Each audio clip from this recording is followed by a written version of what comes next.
పోరాట సిద్ధాంత గ్రంథాల సారం ఎందుకు?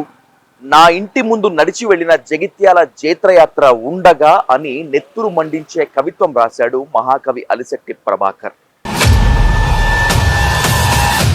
1978 సెప్టెంబర్ 9వ తేదీన, అంటే సరిగ్గా 48 ఏళ్ల క్రితం తెలంగాణ చరిత్రలో విప్లవానికి ఊపిర్లూదినటువంటి జగిత్యాల జైత్రయాత్ర ఇక్కడి నుంచే పురుడు పోసుకుంది.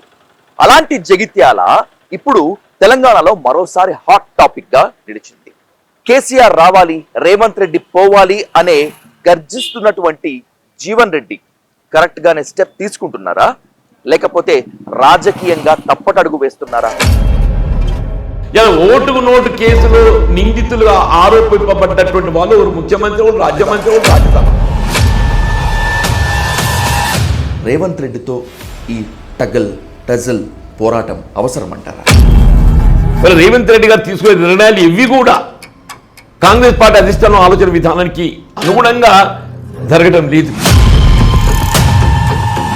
ఇంత రేవంత్ రెడ్డిని అసంతృప్తి చేసుకుంటే ఈ రేవంత్ రెడ్డి ఏం చేస్తారు? రేవంత్ రెడ్డి అవకాశవాది, ఆయన ముందే చెప్పాడు అందరు తొక్కుకుంటూ వచ్చింది ఇక్కడ దాకా. రేవంత్ రెడ్డిని కాంగ్రెస్ లో జాయిన్ చేసింది చంద్రబాబు నాయుడే. And by the same way PCC chief పదవి ఇప్పించింది కూడా చంద్రబాబు నాయుడే కేసీ వేణుగోపాల్తో మాట్లాడి అని ఒక సీరియస్ విమర్శ ఉంది, అలిగేషన్ ఉంది. చంద్రబాబు నాయుడు గారి యొక్క సహకారం మాత్రం పొందింది. కానీ రేవంత్ రెడ్డికి పిసిసి చీఫ్ పదవి ఇవ్వద్దు అని కాంగ్రెస్ హైకమాండ్ నుంచి ఢిల్లీ కాంగ్రెస్ హైకమాండ్ వరకు లేఖలు రాశారు అని ఒక ఏ మల్కాజ్గిరి పార్లమెంట్ స్థానాన్ని ప్రాతినిధ్యం వహిస్తుండో రేవంత్ రెడ్డి గారు, ఆ మల్కాజ్గిరిలో 7 అసెంబ్లీ స్థానాలు ఓడిపోయింది.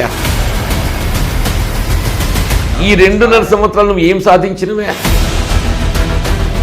నీ ఓటుకు నోటు కేసు ఎందుకు మరుగున పడ్డదంటే ఒకటి జవాబు చెప్పావు అంటూ నేను. 20వ తేదీ బహిరంగ సభ పెట్టి కేసీఆర్ దగ్గర అఫీషియల్ గా చేరబోతున్నారు. ఎంతకాలం ఉంటారు ఈ పార్టీలో? కేసీఆర్ గారి నాయకత్వంలో ఆయనతో కలిసి ప్రయాణం చేసేటువంటి ఒక అవకాశం నేను పొందబోతున్నా.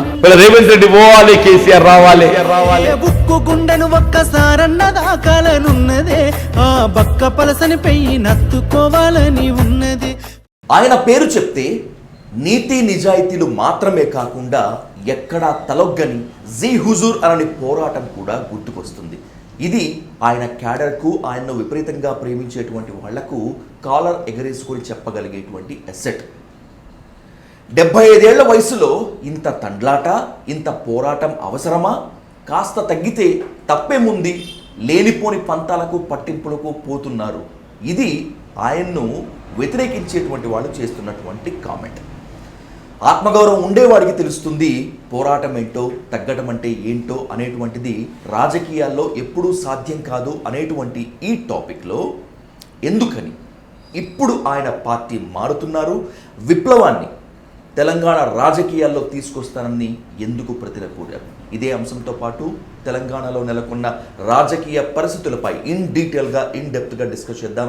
Let's invite senior political leader, ex-minister Jeevan Reddy గారు onto the Dial News hot seat with Vijay సాధు.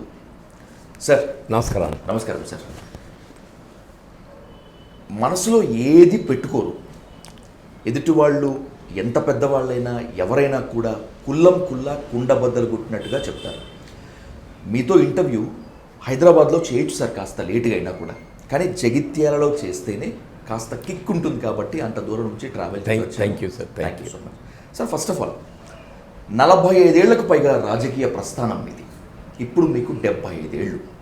ఈ వయసులో రేవంత్ రెడ్డితో ఈ టజల్ పోరాటం అవసరమంటారా?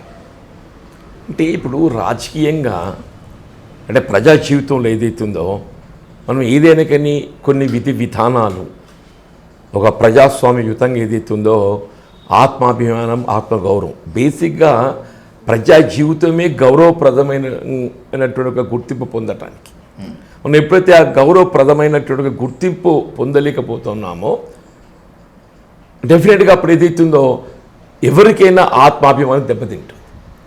అందులో ఇప్పుడు నాలాంటి వాడికి ఏదైతుందో నాకు కాంగ్రెస్ పార్టీతో 4 దశాబ్దాల పైగా అనుబంధం.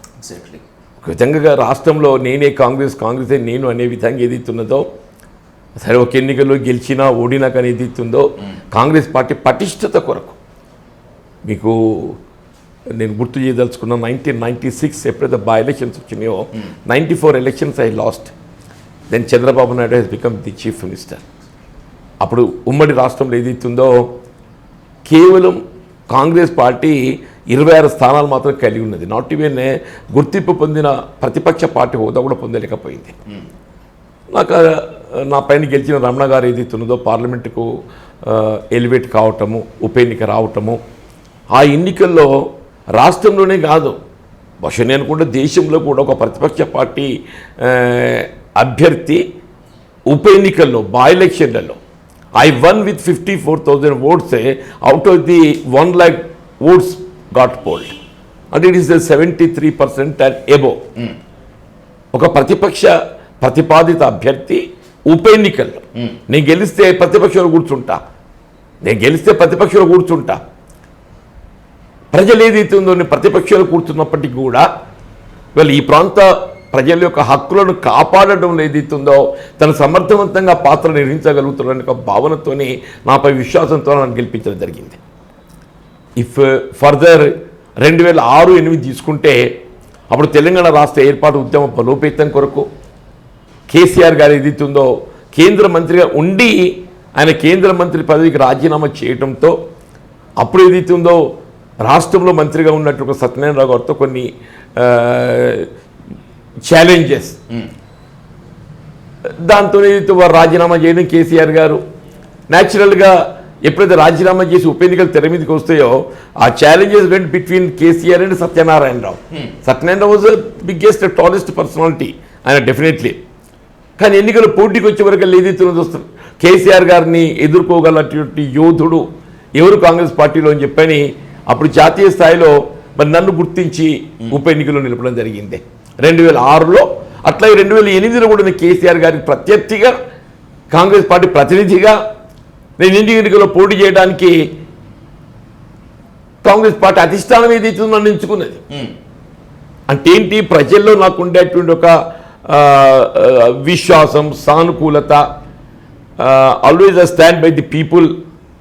అందులో ముఖ్యంగా ఏదైతే ఉందో దళితులు, బలహీన వర్గాలు, అల్పసంఖ్యాక వర్గాలు, ఆడబిడ్డల సంక్షేమం కొరకు పాటుపడతానేటువంటి ఒక భావనతోని ఇలా రైతాంగం ప్రధానం. ఇక్కడ గ్రామీణ ప్రాంతం అంతా రైతాంగం. రైతుకి ఏదైతే ఉందో వాళ్ళకు పంట గిట్టుబాటు ధర కల్పింపచేయాలి, సాగునీరు అందింపచేయాలి, సాగు కావాల్సినటువంటిది విద్యుత్ సౌకర్యం కల్పింపచేయాలి.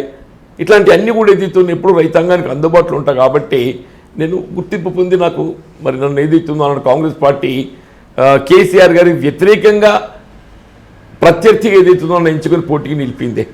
Of course I'm not succeeded. రెండో పర్యాయం ఏదైతుందో ఐ లాస్ట్ విత్ జస్ట్ 14,000. తదుపరి కూడా ఏదైతుందో మీరు తెలంగాణ రాష్ట్రం ఏర్పడ్డ తదుపరి 2014లో I'm only the representative in the assembly. I'm only the representative in the assembly in whole of north Telangana. ఉమ్మడి ఆదిలాబాద్, ఉమ్మడి నిజామాబాద్, ఉమ్మడి కరీంనగర్. నేను ఒక్కడనే మిగిలిపోయింది. 32 స్థానాలలో ఏకైక ప్రతినిధి ఎమ్మెల్యేగా ఏదైతుందో నేను ఆనాడు అధికార పార్టీకి ప్రత్యర్థిగా ప్రతిపక్షంగా ఏదైతుందో ఆ పాత్ర పోషించిన. రాష్ట్రంలో కాంగ్రెస్ పార్టీ ప్రభుత్వం ఏర్పడాలి ఏనాటికైనా అనే ఒక భావంతో పోరాటం చేశాను. అఫ్కోర్స్ 2018 ఎన్నికలు నేను ఆశించిన ఫలితం పొందలేకపోయాను. నేను 2019లో ఏదైతుందో పట్టభద్రుల నియోజకవర్గం గ్రాడ్యుయేట్ కాన్ఫరెన్స్ అంటే ఏ విధంగా ఉంటుందో మీరు ఊహించవచ్చు అని చెప్పి అంటున్నాను. 4 ఉమ్మడి జిల్లాలే, 6 పార్లమెంటరీ నియోజకవర్గాలు. 6 పార్లమెంటరీ నియోజకవర్గాల పరిధి అంటే అసెంబ్లీ ఈచ్ 7 లెక్కించిన 42 అసెంబ్లీ స్థానాలకు ప్రాతినిధ్యం వహించే విధంగా ఫస్ట్ కౌంట్లో ఐ గాట్ ఎలక్టెడ్. అంటే పీపుల్స్ విష్ ఏదైతే ఉన్నదో జీవన్ రెడ్డి లాంటి వాడు ఏదైతే ఉందో చట్టసభలో ఉండాలి. జీవన్ రెడ్డి లాంటి వాడోడు చట్టసభలో ఉండాలి. ఉన్నట్టయితేనే ఏదైతే ఉందో ఇలా ప్రజల పక్షాన్ని నిలబడి పోరాటం చేయగలుగుతాం. ప్రజల పక్షాన్ని నిలబడి పోరాటం చేయగలిగేటువంటి ఒక ప్రతినిధి కావాలంటే ఒక భావనతోని ఇవాళ నేను అప్పుడు చంద్రబాబు నాయుడు గారు ముఖ్యమంత్రిగా 10 సంవత్సరాలు ప్రతిపక్ష పార్టీ ఫ్రమ్ 94 to 2014, మళ్ళీ అయ్యేన్ 2014 to 2023 టీఆర్ఎస్ ప్రభుత్వంలో కూడా ప్రతిపక్ష పార్టీ. అంటే 20 సంవత్సరాలు 2 దశాబ్దాలు ఏదైతుందో ప్రతిపక్ష పార్టీ సభ్యుడిగా ఏదైతుందో నేను ప్రజల పక్షాన్ని నిలబడి పోరాటం చేసినటువంటి ఒక గుర్తింపు పొందినటువంటి నాయకుడిగా నాకు తృప్తి ఉందని చెప్పంటారు. నీ ఇవాళ కూడా చెప్పంటారు కాంగ్రెస్ పార్టీ అధికారానికి వచ్చిందే. With what promises we came to power. వీళ్ళు 10 సంవత్సరాల కేసీఆర్ పాలనలో వారు అందించినటువంటి ఒక ఫలాలు, అది అభివృద్ధి కానీ సంక్షేమ ఫలాలే కానీ వాటికంటే మెరుగైన రీతిలో మేము అందిస్తామనేటువంటి ఒక అభిప్రాయం కలిగించి ప్రజానికను విధంగా ఆశల పల్లెకులు ఊరేగింపు చేసి మేము అధికారానికి వచ్చినమే. కేసీఆర్ గారు ఏదైతున్నదో దేశంలో ఎక్కడ లేని విధంగా రైతాంగానికి కేవలం మద్దతు ధర కల్పనే కాదు, పెట్టుబడి సమకూర్చాలే అనే ఒక భావనతోని రైతు బంధు పథకాన్ని ప్రవేశపెట్టిండే. ఎకరా పంటకు 5,000, 2 పంటలకు 10,000. కాంగ్రెస్ ఏం చెప్పినాం, మేము 10,000 అంటే 15,000 ఇస్తామని చెప్పినాం. న్యాచురల్గా రైతు ఏదైతుందో కొంత ఆలోచన పడ్డాడు, కేసీఆర్ కంటే కాంగ్రెస్ పార్టీ మెరుగు చేస్తామని అంటుందని చెప్పని. కానీ వాళ్ళు ఏమైపోయింది, ఈ 2.5 సంవత్సరాల్లో 3 పంటలు ఎగొట్టిండే రేవంత్ రెడ్డి. ఇప్పుడు ఈ రబ్బీకి సంబంధించి ఇంతవరకు ఏదైతుందో కార్యక్రమం అమలు లేదు. ఇంతవరకు ఎకరానికి ఏదైతే 6,000 ఇస్తా అని చెప్పినో అంతే 6,000 ఇచ్చిన ఎకరానికి తప్ప ఏదైతే ఉందో ఎకరం పైబడ్డ వారికి ఇంతవరకు ఈ రైతు బంధు కానీ భరోసా కానీ అమలు లేదు. వీళ్ళు అట్లే చూస్తే ఏదైతే ఉందో వీళ్ళ కళ్యాణ లక్ష్మి ఆడబిడ్డలు పెళ్లికి తోడ్పడాలి, ఈ ఆడబిడ్డ అయిన ఆడబిడ్డ కుటుంబానికి భారం కాకూడదు అని చెప్పని దేశంలో ఎక్కడ లేని విధంగా ₹1,00,000 ఆర్థిక సాయం చేసే విధంగా కార్యక్రమాన్ని అమలు చేసిండే. కాంగ్రెస్ పార్టీ మేమేమన్నాం, ఇంకా తులం బంగారం ఆదానికి ఇస్తామని చెప్పాను. కేసీఆర్ గారు కేవలం ₹1,00,000 ఇస్తున్నాడు, సమకూరుస్తున్నాడు. కాంగ్రెస్ అధికారానికి వస్తే 1,00,000 ఇంకా తులం బంగారం అంటే ఇంకో 1,00,000 యాడ్ చేస్తామని చెప్పాను. న్యాచురల్లీ ఆడబిడ్డలు నిరుపేద వర్గాలు అందరూ కూడా కాంగ్రెస్ వైపు చూసిండ్రు. వీళ్ళు ఒక్కొక్క కార్యక్రమం చూస్తే అప్పుడు ఆసరా పెన్షన్ ఏదైతే ఉన్నదో ఉమ్మడి రాష్ట్రం ఇట్ వాజ్ ఓన్లీ ₹200. ఉమ్మడి రాష్ట్రంలో ఆసరా పెన్షన్ వృద్ధులే కానీ వితంతులే కానీ ఒంటరి మహిళలే కానీ only 200 it was. But KCR took it to 2,000. KCR took it to 2,000. ₹200 ఉన్నట్టు ఒక పెన్షన్ను ఆరంభంగా ₹1,000 చేసి రెండో పర్యాయం దాన్ని రెట్టింపు 2,000 చేసి ఇవాళ ఆయన ఏదైతుందో ₹200 పెన్షన్ 2,000 అమలు చేసిందా. కాంగ్రెస్ మేమేమన్నాం 2,000 4,000 చేస్తామని చెప్పాను. న్యాచురల్గా ఎవరైనా ఆలోచనలు పడతారు కదా. ఇప్పుడు 2,000 4,000 చేయడం కాదు, అసలు ఈ 2.5 సంవత్సరాల కాలంలో ఏదైతుందో అర్హత పొందినటువంటి ఒక అర్హులకు ఏదైతుందో ఎవరి కూడా కొత్త పెన్షన్ మంజూరు కాలేదే. కొత్తగా ఒంటరి మహిళలు వితంతువులు సహజంగానే దురదృష్టం కొద్ది పరిస్థితి వస్తుంది, ఓల్డ్ ఏజ్ వస్తుంది. మీ బీడీ కార్మికుల పెన్షన్ దేశంలో ఎక్కడ లేదే. బీడీ కార్మికులకు పెన్షన్ దేశంలో ఎక్కడ లేదు. It's only Telangana is only the state where government is giving pension to the beedi rollers. ఇప్పుడు 2.5 సంవత్సరాలు కొత్త వాళ్ళకి పెన్షన్ లేదు వీరికి. అది ఆడబిడ్డలు earlier to whom KCR has given sanction వాళ్ళే పొందుతున్నారు తప్ప కొత్తగా రేవంత్ రెడ్డి వచ్చినాక ఏ ఒక్క బీడీ కార్మికురాలికి పెన్షన్ ఇచ్చిన ఉదంతం లేదు అని చెప్పి అంటున్నాను. వీళ్ళ నిరుద్యోగ యువత no job calendar. Rahul Gandhi గారు అశోక్ నగర్ కోచింగ్ సెంటర్స్ అన్ని విజిట్ చేసిండు. అసలు తెలంగాణ రాష్ట్ర ఏర్పాటు ఉద్యమమే ఏదైతుందో నిరుద్యోగ యువతకు ఉద్యోగ అవకాశాలు కల్పన మెరుగుపరచడం చెప్పి అంటున్నా. విద్యార్థులు విద్యా అవకాశాలు మెరుగుపరచడం చెప్పి అంటున్నా. వీళ్ళు ఏమైపోయింది, విద్యార్థులు విద్యా అవకాశాలు ఫీజు రియంబర్స్మెంట్ దాదాపు 10,000 కోట్లు. వీళ్ళ కోర్టు ఏదైతుందో మొట్టికాయలు వేసింది. రాష్ట్ర ప్రభుత్వం చెల్లించాల్సినటువంటి ఒక ఫీజు రియంబర్స్మెంట్ చెల్లించలేకపోతున్నది కాబట్టి you can collect it from the parents అని చెప్పాను. ఓకే, అంటే పేరెంట్స్పై భారం వేయడమే కదా ఇది ప్రభుత్వ వైఫల్యానికి నిదర్శనం, అర్థం పట్టినట్టే కదా. నిరుద్యోగ యువతకు ఏదైతే ఉందో మొదటి సంవత్సరం 2 లక్షలు, రెండో సంవత్సరం 1 లక్ష అని చెప్పానడా. ఇప్పుడు 3 లక్షలకు అధికారికంగా పేర్కొంటుంది 60,000, కల్పించింది 17,000. ఇవాళ అశోక్ నగర్ విజిట్ చేయమని చెప్పండి ఒకసారి రేవంత్ రెడ్డి గారిని. అశోక్ నగర్ విజిట్ చేయమని చెప్పండి, తెలిసిన సంగతి ఏందనేది. ఇవాళ ఉద్యోగస్తులు ఉపాధ్యాయులు వాళ్ళ పిఆర్సీ లేదు, డిఏ లేదు, పెన్షన్ బెనిఫిట్స్ లేవు. ఇవాళ మళ్ళీ ఉద్యమం బాట పట్టబోతుందని చెప్పండి. ఇవాళకి వెళ్ళి వాళ్ళ ఉద్యోగస్తులు ఉపాధ్యాయులు అందరూ సమ్మె బాట పట్టబోతుందని చెప్పంటూ నేను ప్రభుత్వం గొప్పగా భావించేటువంటి ఉచిత విద్యుత్ కల్పనలో ప్రధాన పాత్ర పోషించేది ఆర్టిజాన్స్. అంటే క్షేత్రస్థాయిలో విద్యుత్ సరఫరాను రెగ్యులరైజ్ చేసేది ఆర్టిజాన్స్. దాదాపు 20,000 మంది ఉంటుంది రాష్ట్రంలో. వాళ్ళందరూ గత 10 రోజులకి వెళ్ళి సమ్మె బాటలో ఉన్నారు.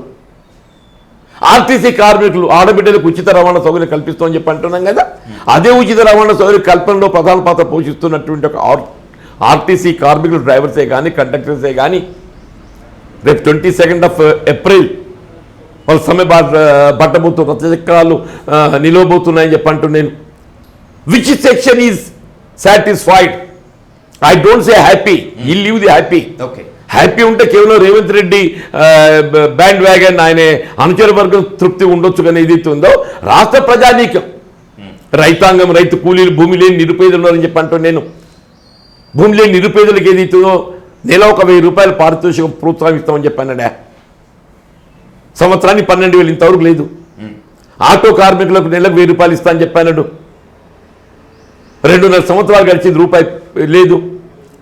నిరుద్యోగ యువతకు ఏదైతే స్వయం ఉపాధి కల్పన, రాజీవ్ యువశక్తి అన్ని అప్లికేషన్స్ ఆఫర్ చేసి లక్షల సంఖ్యలో ఒక్కొక్క నిరుద్యోగ యువత ఆశతో ఏదైతే ఉందో మాకేదైనా ప్రభుత్వం నుండి ఆర్థిక సహాయం వస్తుందని చెప్పని 1,000 రూపాయలు ఖర్చు పెట్టుకునే దరఖాస్తు చేసుకోవడానికి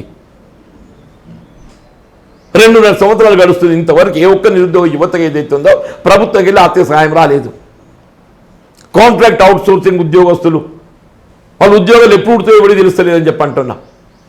మీరు రెగ్యులర్ ఎంప్లాయ్మెంట్ క్రియేషన్ లేదు, you are substituting it with contract and outsourcing employment.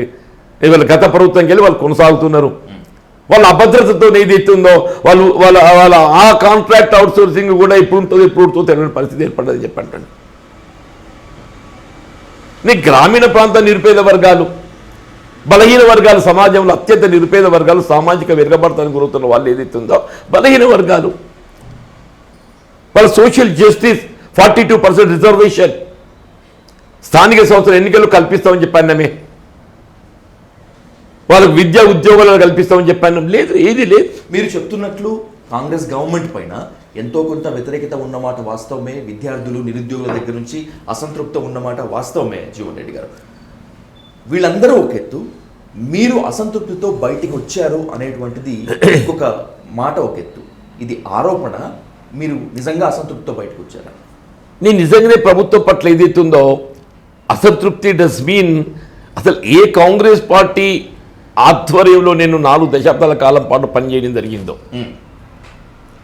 ఏ సోనియా గాంధీ, రాహుల్ గాంధీ గారి నాయకత్వంలో పనిచేస్తున్నటువంటి కాంగ్రెస్ పార్టీలో నేను పనిచేయడం జరిగిందో, ఇవాళ ఆ నాయకత్వం కనుమరుగైపోయింది.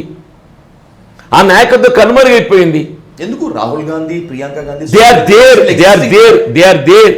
బట్ తెలంగాణ రాష్ట్రం అనేది ఏదైతున్నదో ఇక్కడ కాంగ్రెస్ పార్టీ కానీ ప్రభుత్వం కానీ రేవంత్ రెడ్డి గారికి దత్తత అప్పగించేసిండే. ఓకే, ఇవాళ తెలంగాణ రాష్ట్ర కాంగ్రెస్ పార్టీ పై కానీ తెలంగాణ రాష్ట్ర ప్రభుత్వం పై కానీ కాంగ్రెస్ పార్టీ అధిష్టానానికి పట్టు కోల్పోయింది.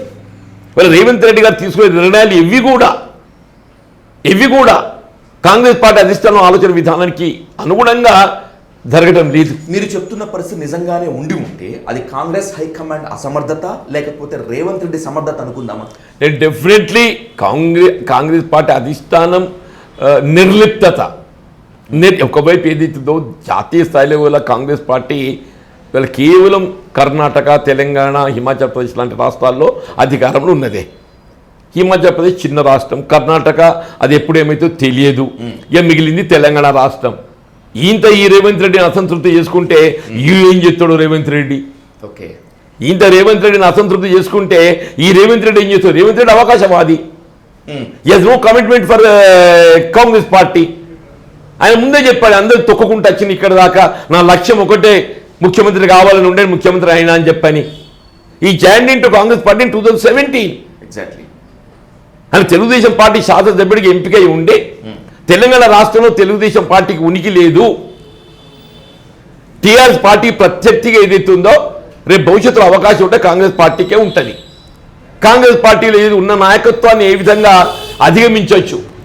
హి got his own plan of action. తెలంగాణలో టీడీపీని వాష్అవుట్ చేసిన తర్వాత లేకపోతే వాష్అవుట్ అయిన తర్వాత కాంగ్రెస్కి ఇక్కడ భవిష్యత్తు ఉంటుంది, టీఆర్ఎస్ని సమర్థంగా ఎదుర్కొనబోయేది కాంగ్రెసే అని గుర్తించి భావించి కాంగ్రెస్ హైకమాండ్తో మాట్లాడి రేవంత్ రెడ్డిని కాంగ్రెస్లో జాయిన్ చేసింది చంద్రబాబు నాయుడే. And by the same way PCC chief పదవి ఇప్పించింది కూడా చంద్రబాబు నాయుడే కేసీ వేణుగోపాల్తో మాట్లాడి అని ఒక సీరియస్ విమర్శ ఉంది, అలిగేషన్ ఉంది. ఒప్పుకుంటారా దీన్ని? ఇట్స్ నాట్ అలిగేషన్ ఓన్లీ, ఇది వాస్తవం అన్న. ఇప్పుడు నేను ఏమంటాను, 2017 ఎప్పుడైతే రేవంత్ రెడ్డి గారు కాంగ్రెస్ పార్టీలో చేరడానికి నిర్ణయం తీసుకొని ముందుకు వచ్చిండు, ఎవరైనా ఆయన శాసనసభ సభ్యత్వాన్ని రాజీనామా చేస్తే ఎవరికి ఇస్తారే? స్పీకర్కి ఇస్తారు. He did not tender his resignation to speaker. Okay, ఆయన రిజిగ్నేషన్ ఏదైతుందో, ఆయన లాయల్టీ ఎక్స్ప్రెస్ చేయడానికి ఏదైతుందో చంద్రబాబు నాయుడు గారికి ఇచ్చారు. కొన్ని చంద్రబాబు నాయుడు గారు ఏదైతే తెలుగుదేశం పార్టీ అధ్యక్షుడిగా ఎప్పుడైతే టీడీపీ ఎలక్టెడ్ ఎమ్మెల్యే పార్టీని వీడుతున్నాడో, ఆ రాజీనామా పత్రాన్ని ఏదైతున్నదో స్పీకర్ గారికి పంపించాలి కదా. ఆయన పంపలేదు, భద్రంగా పెట్టిండు. అప్పుడు మీరు ఆ పిసిసి అధ్యక్షుడిగానే కాదే, ఆనాడు వర్కింగ్ ప్రెసిడెంట్గా నియామకం చేయబడ్డాడు. Being MLA of TDP party, exactly ఈ వాజ్ బాధ్యత ఏదైతుందో కాంగ్రెస్ పార్టీ స్టేట్ వర్కింగ్ ప్రెసిడెంట్గా బాధ్యతలు అప్పగించింది అంటూ నేను. ఎప్పుడైతే ఇట్ వాజ్ ఇన్ 2022 జనవరి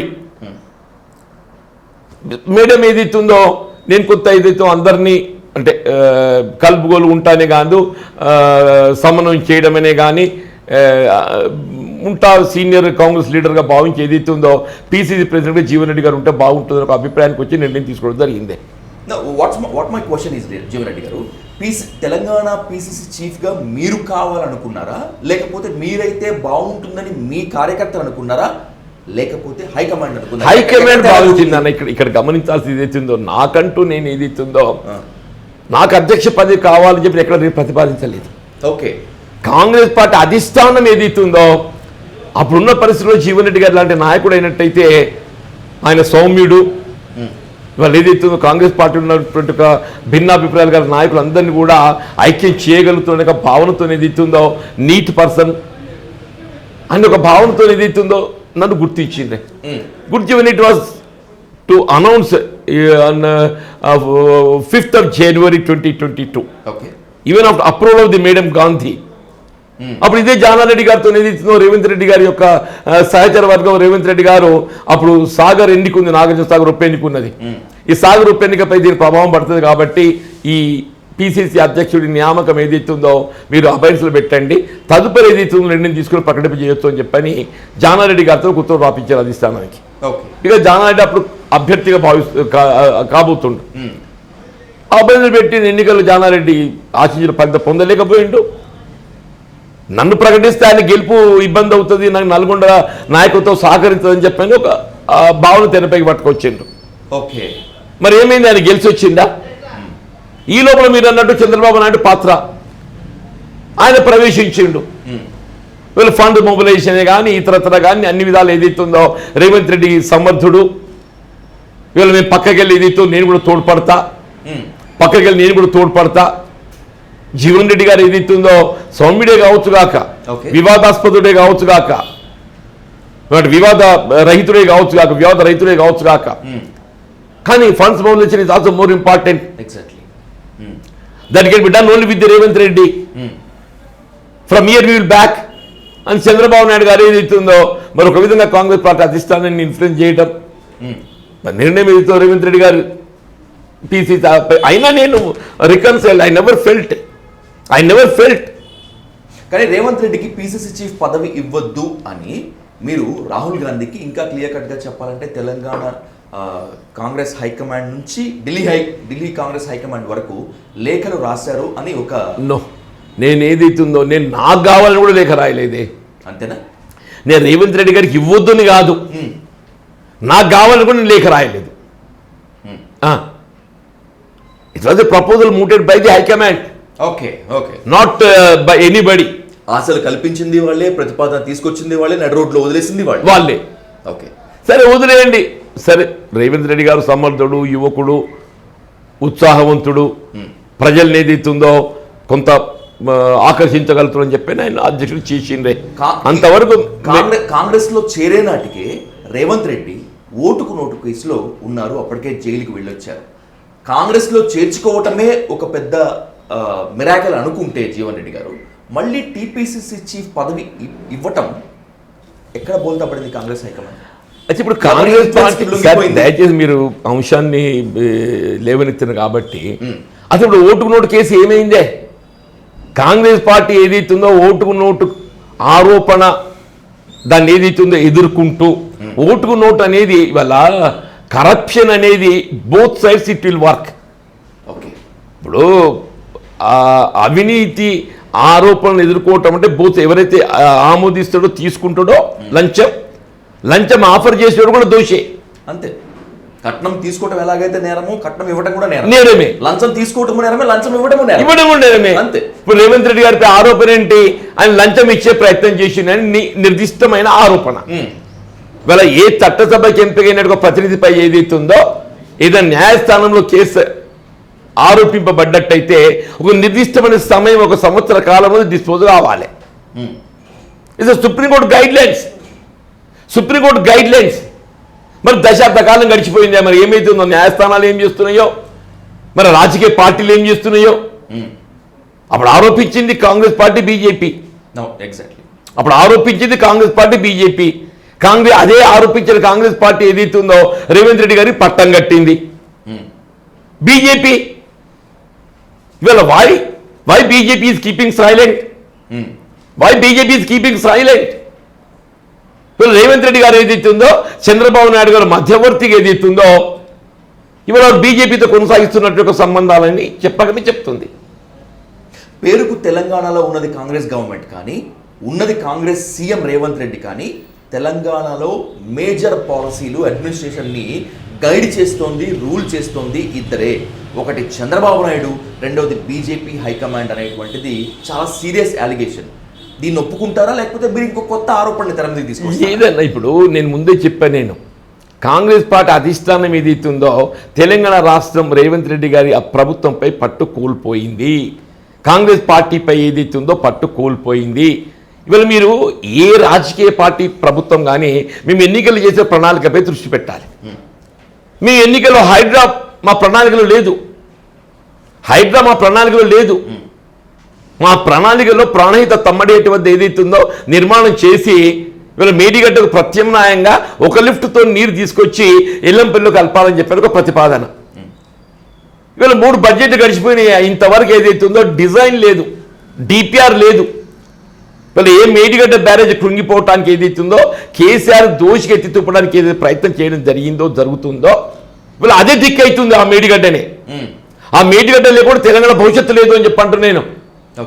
ఈయన వచ్చినాడే ముఖ్యమంత్రి బాధ్యతలు చేపట్టినాడే తుమ్మడి ఏటి వద్ద బ్యారేజ్ నిర్మాణం చేసి ఉండగలిగినట్టయితే, నీటిని ఇవాళ ఒక లిఫ్ట్తో ఎల్లంపల్లి వరకు మళ్లింపు చేయగలిగినట్టయితే, సుందిళ్ళ ద్వారా మనకు అక్కడ కట్టిపెట్టిన లిఫ్ట్ ఉన్నది ఆల్రెడీ, తీసుకొచ్చి సుందిలో నీళ్ళు కలిపితే అయిపోతుంది.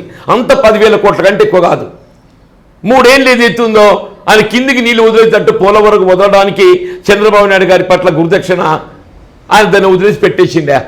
ఇవాళ 2 కాలాలు గడిచిపోయిన, ఇప్పుడు 3వ కాలం వచ్చింది, కరువు వస్తుంది రేపు, ఎల్లినో ప్రభావం రేపు ఏమవుతో ఊహించని పరిస్థితి ఏర్పడ్డది. ఇప్పుడు రేవంత్ రెడ్డి గారు కళ్ళు తెరిచినట్టు నటిస్తున్నాడు. 2024 ఫిబ్రవరిలో మేడిగడ్డ బ్యారేజ్ చూడటానికి వెళ్ళారు రేవంత్ రెడ్డి. ఈ 2 ఏళ్ల కాలంలో రాలే. ఈ నెల 20వ తేదీన కేసీఆర్ సార్ని మీరు జగిత్యాలకు రప్పిస్తూ ఇక్కడ భారీ బహిరంగ సభ ఏర్పాటు చేస్తే, మళ్ళీ అదే రోజు మేడిగడ్డ బ్యారేజ్కి వెళ్తున్నారు Telangana CM Revanth Reddy. Counter attack ఇచ్చేందుకేనా? మిమ్మల్ని కేసీఆర్ సభని పలచన చేసేందుకు? డెఫినెట్లీ మీరు అన్నట్టు ఏదైతుందో రాష్ట్రంలో నెలకొన్న పరిస్థితులు, ప్రభుత్వ వైఫల్యాలు, ఇప్పుడు వాస్తవంగా ఏదైతే ఏ ప్రభుత్వమే కానీ కాలపరిమితి ముగిసే నాటికి మార్పు కావాలని కోరుకుంటారు, ఏ ప్రభుత్వమే కానీ. వీళ్ళ కేసీఆర్ గారి ప్రభుత్వం మార్పు కావాలని ఎప్పుడు కోరుకున్నారు? 2 టర్మ్స్ ముగిసే నాటికి ఏదైతే ఉందో ఈ కాంగ్రెస్ వస్తే ఇంతకంటే బెటర్ ఉంటుంది, మేలైన ప్రభుత్వం వస్తుందని చెప్పని మార్పు కావాలని కోరుకున్నారు. కానీ ఇవాళ రేవంత్ రెడ్డి గారి ప్రభుత్వం 2 సంవత్సరాలకే మార్పు కావాలని కోరుకుంటూ ప్రజానీకం 2 సంవత్సరాలు ఇంకా 2 years నిజంగా ప్రజలు అనుకుంటున్నారా, చెప్తున్నారా? మీలాంటి సీనియర్ నేతలు కొంతమంది నేతలు ఇది ప్రజలకి వచ్చే నానుడి అని చెప్పి అంటున్నా నేను. ప్రజలకి వచ్చే నానుడి అని చెప్పి అంటున్నా. మీరు ఎక్కడ ఏ గుండె తట్టిన తెలంగాణ ప్రజల ఏ గుండె తట్టినా కానీ ఒకటే వస్తుంది, రేవంత్ రెడ్డి పోవాలి, కేసీఆర్ గారు రావాలి, కాంగ్రెస్ పోవాలి, బీఆర్ఎస్ రావాలి. ఇది ఉట్టిగే రాదు నినాదం. మీరు ఒక మాట మాట్లాడారు అంటే నార్మల్గా మాట్లాడరు జీవన్ రెడ్డి గారు. ఒక నినాదం ఇచ్చారంటే ఖచ్చితంగా ప్రజల పల్స్ పట్టుకొనే ఇస్తారు. రేవంత్ రెడ్డి పోవాలి, కేసీఆర్ రావాలి అనేటువంటి నినాదం వెనుక నిజంగా గ్రౌండ్ రిపోర్ట్ చేసి అన్నారా, లేకపోతే రేవంత్ రెడ్డి మీద కక్షతో, ద్వేషంతో, అసంతృప్తితో అన్నారా? నాకేం కక్ష ఆయన మీద? ఆయన పిసిసి అధ్యక్షుడిగా నేను కావాల్సిన దాన్ని ఏది ఇస్తుందో ఆయనే అవకాశం పొందినప్పటికీ ఐ నెవర్ ఫెల్ట్. నిజంగా రేవంత్ రెడ్డి మీద మీ కక్ష ఏముండదా? కక్ష ఏముంటుంది? ఆయన ఏదైతే ఆయన నా పట్ల కక్ష ఉంటుండే ఎందుకు తెలియదు నాకు. కానీ వాళ్ళు అనుకుంటున్నారు కదా ఆయన నా పట్ల కక్ష ఉంటుండని చెప్పి అంటున్నాను. నేను 4 దశాబ్దాలుగా అనుబంధం కలిగిన కాంగ్రెస్ పార్టీ నాయకుడిగా నాకు ఏ స్థానం కల్పించాలనే? ఈయన 2017 వచ్చిండు. ఆయన ఆలోచన విధానం ఎంతవరకు 2017 తదుపరి కాంగ్రెస్ వచ్చిన వాళ్ళ పైన ఉండే తప్ప 2017 పూర్వంకి వెళ్ళి కాంగ్రెస్ పార్టీ పటిష్ట కొరకు పాటుపడుతున్న వాళ్ళ మీద ఆయన గుర్తింపు లేదు. ఆయన 2017 బ్రాండ్, ఆయన 2017 బ్రాండ్. 2017 కన్నా ముందుకెళ్ళి కాంగ్రెస్ పార్టీ పటిష్టత కొరకు ఆనాటికెళ్ళి ఈనాటి వరకు పోరాటం చేసే ఒక నాయకత్వ కార్యకర్త ఉన్న వాళ్ళ గురించి ఆయనకు ఆలోచన లేదు. Undoubtedly you are the senior Congress leader Jeevan Reddy గారు. 4 దశాబ్దాల పాటు కాంగ్రెస్ ఎత్తుపల్లాల్లో అప్స్ అండ్ డౌన్లో ఉన్నారు. వాట్ మై క్వశ్చన్ ఈస్, కరడుగట్టినటువంటి కాంగ్రెస్ లీడర్గా మీకు పట్టం కట్టకుండా రాజకీయాల్లో ఒక మాట వినిపిస్తూ ఉంటుంది, పారాషూట్ లీడర్స్ అని. వాళ్ళకి పట్టం కట్టి వాళ్ళని పక్కన పెట్టుకున్నారే రేవంత్ రెడ్డి. దీనికి కారణం రెండే రెండు. నాకు I need a stringent answer.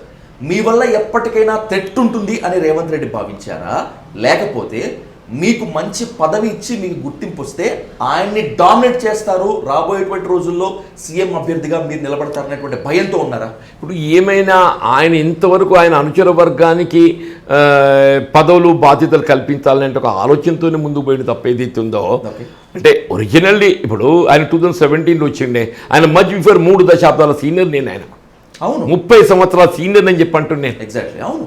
ఇవాళ ఆనాడు శాసనమండలి అది ఒంటరి పోరాటమే. నేనే నాయకుడిని, నేనే సభ్యుడిని.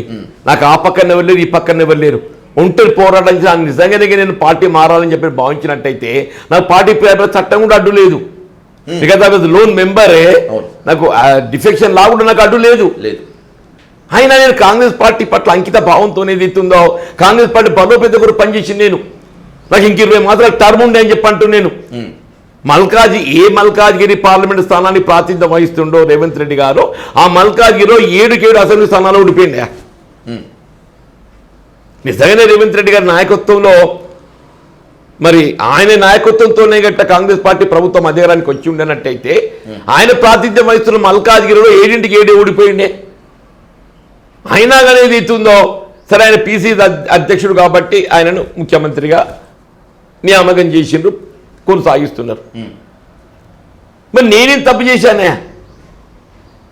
ఇవాళ నా దగ్గర ఏదైతుందో నాకు పార్లమెంట్ తీసుకొచ్చి పక్కన పెట్టేసి ఇవాళ కాంగ్రెస్ పార్టీ రాహుల్ గాంధీ గారి యొక్క ఆలోచన ఏదైతే పాంచ్ న్యాయ్ ఇలా జై బాపు, జై భీమ్, జై సంవిధాన్, 10th షెడ్యూల్ మరింత బలోపేతం చేస్తా అని చెప్పానడు. ఇవాళ కేసీఆర్ ఏం చేసిడు పక్కన పెట్టండి. ఏమైనా కానీ నా ప్రభుత్వం అసలు నిజంగా ఇంత సుస్థిరమైన ప్రభుత్వం ఇంకెక్కడ ఉన్నానే? ఇవాళ అవుట్ ఆఫ్ 119 65 ప్లస్ 66 సంఖ్యాబలంతో కాంగ్రెస్ పార్టీ ప్రభుత్వం కొనసాగుతున్నది. బీఆర్ఎస్ సంఖ్యాబలం ఏదైతుందో 38 ఎలక్టర్ అయిన నాడు. తర్వాత ఒకటి తగ్గిపోయింది, 2 తగ్గిపోయినాయి. ఇప్పుడు 38 ప్లస్ 8 బీజేపీ లెక్కిస్తే 46 అయితే 66కు 46 వ్యత్యాసం ఎంత? 20. ఎంఐఎం ఏదైతుందో పరోక్షంగా ఏదైతుందో కాంగ్రెస్కే మద్దతు చేస్తున్నది. స్పీకర్ కాంగ్రెస్ వాడు. అంటే నీ సభ్యుల పట్ల నీకు విశ్వాసం లేదా? ఇలా 66 సంఖ్యాబలం కలిగి ఉండి 20 మంది సభ్యులు నీకు ఆధిక్యతతో ఏదైతున్నదో ప్రభుత్వం కొనసాగుతుంటే నీ ఎలక్టెడ్ కాంగ్రెస్ ఎమ్మెల్యేల మీద నీకు విశ్వాసం లేదా? అంటే ఏంటి? ఆయనకంటూ ఆయన సొంత కుంపటి ఏర్పాటు చేసుకున్నట్టయితే కాంగ్రెస్ పార్టీ అధిష్టానాన్ని ఒత్తిడి గురి చేయవచ్చు. కాంగ్రెస్ పార్టీ అధిష్టానాన్ని ఒత్తిడి గురి చేయాలి. ఈ wanted to have his own group. Congress పార్టీలో ఇవాళ ఈ 65 ఎలక్టెడ్ ఎమ్మెల్యేస్ ఏదైతే ఉందో any day most of them will have their loyalty to the Congress party high command. ఎందుకంటే కాంగ్రెస్ పార్టీ వాళ్ళకు ఎన్నికలు పోటీ చేసే అవకాశం ఇచ్చింది కాబట్టి. ఈ పార్టీ ఫిరాయింపు పాల్పడేటటువంటి ఎమ్మెల్యేలు వాళ్ళ లాయల్టీ ఎవరికి ఉంటుంది? ముఖ్యమంత్రికి ఉంటుంది. వాళ్ళు ఒపీనియన్ చెప్తున్నారు, మేము ముఖ్యమంత్రి గారితో కలిసి పనిచేయడానికి మేము ముందుకు వచ్చిన మేము ఈ 10 మంది ఎవరి వర్గంగా గుర్తింపు పొందుతున్నారు? రేవంత్ రెడ్డి వర్గంగా గుర్తింపు పొందుతున్నారు. ఈ 10కి ఇంకో 10 తోడే ఉంటే 20 మంది అయిపోదురు. దాంట్లో కూడా అసంతృప్తి స్టార్ట్ అయింది కదా, పటాన్చెరు గూడెం మైపాల్ రెడ్డి నుంచి ప్రెసిడెంట్ యాక్ట్ పోచారం శ్రీనివాస్ రెడ్డి గారి దగ్గర వరకు. న్యాచురల్ ఇప్పుడు వాళ్ళ రేవంత్ రెడ్డి గారు వీళ్ళకి ఆశలు కల్పించినాయా? అది ఆశలు ఏదైతుందో మరి ఆయన రియలిస్టిక్ చేయలేకపోతుండు. వీళ్ళు బిల్లుల కోసం పంచాయతీ అంటే ఏం చెప్పాలనే? పోచారం శ్రీనివాస్ రెడ్డి బిల్లుల కోసం పంచాయతీ అంటే ఏంటి? ప్రభుత్వం ఎక్కడికి వెళ్ళి ఎక్కడ పోతున్నది? పని చేసేవాడు బిల్లు ఇవ్వలేకపోతుంది. మొత్తం సర్పంచులు, మాజీ సర్పంచులు, గ్రామస్థాయి కార్యకర్తలు ఇక్కడ మన పాఠశాలల బలోపేతం కొరకు ఏదైతున్నదో మన ఊరు మన బడి అర్లియర్ ప్రోగ్రామ్ వస్తే ఎక్కినాం. తర్వాత అమ్మ ఆదర్శ పాఠశాల అన్నారే. ఈ అమ్మ ఆదర్శ పాఠశాలలు మరమ్మతులు కొంత నిర్మాణాలు చేపట్టి 2 సంవత్సరాలు గడుస్తుంది. ఇంతవరకు బిల్లులు లేవు. డిఎంఎఫ్టి 2 సంవత్సరాలు గడిచిపోయింది, ఇంతవరకు బిల్లులు లేవు. ఎంతవరకు ఏదైతే ఉందో పై స్థాయిలో ఉన్న కాంట్రాక్టర్ బిల్లులు వస్తాయి తప్ప కింది స్థాయిలో 10 లక్షల రూపాయల లోపు బిల్లు నుంచి ఎవరికి బిల్లు రాదు. 10 లక్షల రూపు బిల్లు వచ్చేవాడు ఏదైతే ఉందో చిన్న కాంట్రాక్టర్ ఉంటాడో వానికి బిల్లు రాదు. గ్రామ స్థాయికి ఎవడికి వస్తుంది? 100 కోట్ల బిల్లులు ఏవైతే ఉంటాయో వాళ్ళకు వస్తుంది. వాడు 100 కోట్ల పైచీలకు ఉండాలి. 10 లక్షల లోపలి క్లియర్ చేయవా? ముందైతే 10 లక్షల లోపలి క్లియర్ చేయు. అది చేయడు. 3 ఏళ్ళు అవుతుంది, 2 సంవత్సరాలు గడుస్తుంది. నేను 20 లేఖలు రాసినా. నేను వేరే వాజ్ ఎమ్మెల్సీ. ఈ చిన్న కాంట్రాక్టులు గ్రామ స్థాయిలో అమ్మ ఆదర్శ పాఠశాల పనులు చేపట్టిన వాళ్ళు చేసిన వాళ్ళకి ఏదైతే ఉందో అంత కాంగ్రెస్ కార్యకర్తలు అభిమానులు కాబట్టి వాళ్ళు బిల్లులు చెప్పించండి అన్న నేను. ఎన్నో బిల్లులు లేవు ఇంతవరకు. డిఎంఎఫ్టి బిల్లులు లేవు. అంతేందుకే కాన్సెన్సీ డెవలప్మెంట్ ఫండ్ ఉంటుంది కదా, నియోజకవర్గ అభివృద్ధి కమిటీ నిధులన్నీ ఉంటాయి. రేవంత్ రెడ్డి వచ్చినాక అది లేదు, కనుమరుగు చేసిండు. అంతకుముందు ఉండే నియోజకవర్గ అభివృద్ధి కమిటీ నిధులు అని చెప్పని ఆ బిల్లులు లేవు. ఎవరికి వస్తే బిల్లు వస్తుంది? 100 కోట్లపై బిల్లు ఏవైతే పెండింగ్ ఉంటుందో వాళ్ళకు వస్తుంది. రాఘవ కన్స్ట్రక్షన్ అయ్యో వాళ్ళకి బిల్లులు పెండింగ్ ఉండయి. రాఘవ కన్స్ట్రక్షన్కు బిల్లులు పెండింగ్ ఉండయి. Online payment. ఈ బిల్స్ క్లియరెన్స్లో కూడా 10% 20% కమిషన్ బట్టి విక్రమార్క ఆయన సతీమణి మల్లు నందిని బాగా దగ్గర నుండి చేస్తున్నారనేటువంటిది మీ కాంగ్రెస్ కార్యకర్తలు ఓపెన్ గా ఆరోపిస్తున్నారు. ఏం దొరుకుతుందో తెలియదు కానీ వాస్తవంగా చిన్న కాంట్రాక్టర్ 10 లక్షల లోపు బిల్లు వస్తే ఏదైతుందో ఇవాళ వేల సంఖ్యలో క్లియరెన్స్ పొందుతారే. వేల సంఖ్యలో అందరూ కూడా కాంగ్రెస్ కార్యకర్తలు అభిమానులు. వాళ్ళని ఏదైతుందో ఇవాళ పడిగాపులు కాపిస్తూ వీళ్ళందరినీ పక్కన పెట్టి ఇలా రాఘవ కన్స్ట్రక్షన్ లాంటి వాడికి 100 కోట్ల పైచీలు బిల్లు ఉన్న పెండింగ్ డస్ మీన్ బిల్స్ చెల్లింపులు ఏదైతున్నదో నో వెయిట్ ఆన్లైన్లో పేమెంట్ అయిపోతున్నాయి అవన్నీ. అది ఏంటి కారణం మనం ఊహించుకోవాలి. జనం ఊహించుకోవాలి. జనం ఊహకే వదిలేస్తున్నారా? అంతే కదా. మాత్రం మాట్లాడరా? జనం ఊహించాలి. వాస్తవాలు ఏదైతుందో అంతర్గతంగా ఏం దొరుకుతుందో నన్ను చెప్పంటే ఏం చెప్పాలి? నేను అంతర్గతంగా ఏం జరుగుతుందని ఊహించుకోవాలి. ఆత్మగౌరవం అని మీరంటున్నారు జీవన్ రెడ్డి గారు. మీ క్యాడర్ మిమ్మల్ని బాగా ప్రేమించేటువంటి వాళ్ళు సరైన గుర్తింపు ఇవ్వలేదు, ప్రాధాన్యత ఇవ్వలేదు రేవంత్ రెడ్డి దగ్గర నుంచి కాంగ్రెస్ అధిష్టానం అని చెప్పి అంటున్నారు. అంటే గుర్తింపు అంటే మీ సీనియారిటీని గుర్తించి సరైన మంత్రి పదవి లేకపోతే ఒక రాజ్యసభ సీటు ఇవ్వటమేనా? నాకు గుర్తింపు ఎన్నడూ మాట్లాడలేదు. మా కార్యకర్తలు గుర్తింపు ఇవ్వమన్నా నేను. నా గురించి ఎన్నడూ బాధపడలేదు నేను. సరే నాది అయిపోయింది. నాకు అవకాశం వచ్చిందా రాలేదో నేను ఏదైతుందో సర్దుబాటు అయిపోయినా నేను. కానీ నాతో పాటు ప్రయాణం చేసి కాంగ్రెస్ పార్టీ బలోపేతం కొరకు పాటుపడినటువంటి యొక్క కార్యకర్తల నాయకత్వం ఎవరైతే ఉన్నారో వాళ్ళ గురించి మాట్లాడింది నేను. మార్కెట్ కమిటీ చైర్మన్లే కానీ లైబ్రరీ కమిటీ మీరు కాంగ్రెస్ క్యాడర్ కోసం, మిమ్మల్ని నమ్ముకున్నటువంటి క్యాడర్ కోసం, మీ లీడర్ల కోసం మీరు ఎంత తాపత్రయపడతారు, వాళ్ళకి నష్టం జరిగితే ఏ స్థాయిలో బాధపడతారు అనేటువంటిది రీసెంట్గా మున్సిపల్ ఎలక్షన్స్లో తెలుగు రాష్ట్రాల మొత్తం అంతా చూసాయి. There is no doubt about it. What my straight question is, మీకు ఒక సరైన మంత్రి పదవు లేకపోతే మంచి సలహాదారు పదవు ఇచ్చి ఉండుంటే ఈ రిఫ్ట్ అంతా ఉండేది కాదుగా, కాంగ్రెస్ వాళ్ళని ఉండేవాళ్ళుగా. మనం ఇఫ్స్ అండ్ బట్స్ మాట్లాడకూడదే. ఇప్పుడు నాకు నేను ఒక బాధ్యత కలిగి ఉన్నట్టయితే I would have fought. Okay, I would have fought. Justice కొరకు ఏదైతుందో ఇవాళ ఇవాళ ఏ విధంగా పోరాటం చేస్తున్నావు అదే ఇంకొంత పై స్థాయిలో పోరాటం చేసే అవకాశం ఉంటుండే. నా సహచరులకు న్యాయం చేయడానికి, నా సహచరులకు న్యాయం చేయించడానికి నాకు అవకాశాలు మెరుగుంటుండే కావచ్చు. కాంగ్రెస్ అంటేనే గ్రూపుల కొట్లాట, కాంగ్రెస్ అంటేనే ఎవరికి వాళ్ళు సీఎంగా ఫీల్ అయిపోతారు. ఇది పాలిటిక్స్లో మీడియా సర్కిల్స్లో ఉన్నటువంటి ఓపెన్ టాక్. నాకన్నా కూడా 4 దశాబ్దాల పాటు కాంగ్రెస్లో సీనియర్ లీడర్గా ఉన్నటువంటి మీకు ఇంకా కొత్తగా చెప్పాల్సిన పని లేదు జీవన్ రెడ్డి గారు. ఏ కాంగ్రెస్ లీడర్తో రానటువంటి తలనొప్పులు జగిత్యాల కాన్స్టిట్యున్సీలో ముఖ్యంగా జీవన్ రెడ్డి గారితోనే ఎక్కువ వస్తోంది అనేటువంటిది కాంగ్రెస్ కార్యకర్తలే మాట్లాడుతున్నారు. అంటే హైదరాబాద్లో ఉండేటువంటిది ఎందుకు ఇంత ఇది అసలు? ఇప్పుడు నాయకుల్లో ఎన్ని భిన్నాభిప్రాయాలు కలిగి ఉన్నప్పటికీ కూడా ఓకే, ఇలా కాంగ్రెస్ పార్టీ అధిష్టానం ఏదైతుందో ఆయన నిర్లిప్తత అనండి వాళ్ళకు పట్టు కోల్పోవడమే కానివ్వండి కాక రేవంత్ రెడ్డి గారు ఇవాళ Telangana government it has become private limited company. Okay, it has become private limited company, nothing but private limited company. Congress party అధిష్టానం పట్టు కోల్పోయింది. ఓకే, మరి నాయకులు ఏదైతుందో either you adjust with Revanth Reddy or we cannot do anything. ఒకవేళ మీరు చెప్పేది కనుక నిజమే అనుకుంటే తెలంగాణలో కాంగ్రెస్ని అధికారంలోకి తీసుకొచ్చినటువంటి ఘనత రేవంత్ రెడ్డికి మాత్రమే దక్కుతుంది. ఇది నిజం కాదని అడుగుతున్నారు. ఇప్పుడు రేవంత్ రెడ్డి గారి నాయకత్వంలోని ఇక్కడ ప్రభుత్వం అధికారానికి వచ్చి ఉండి ఉన్నట్టయితే నేను ఇప్పుడే చెప్పాను, నేను మల్కాజ్గిరి ఆయన ఏ పార్లమెంటరీ నియోజకవర్గానికి ఏదైతే ప్రాతినిధ్యం వహిస్తున్నారో ఏటికి ఏడు ఓడిపోయింది అంటే ఆయన ప్రాతినిధ్యం వహిస్తున్నట్టుగా మల్కాజ్గిరి పార్లమెంటరీ నియోజకవర్గ పరిధిలోని 7 శాసనసభ స్థానాలు 7ంటికి 7 ఓడిపోయిండు.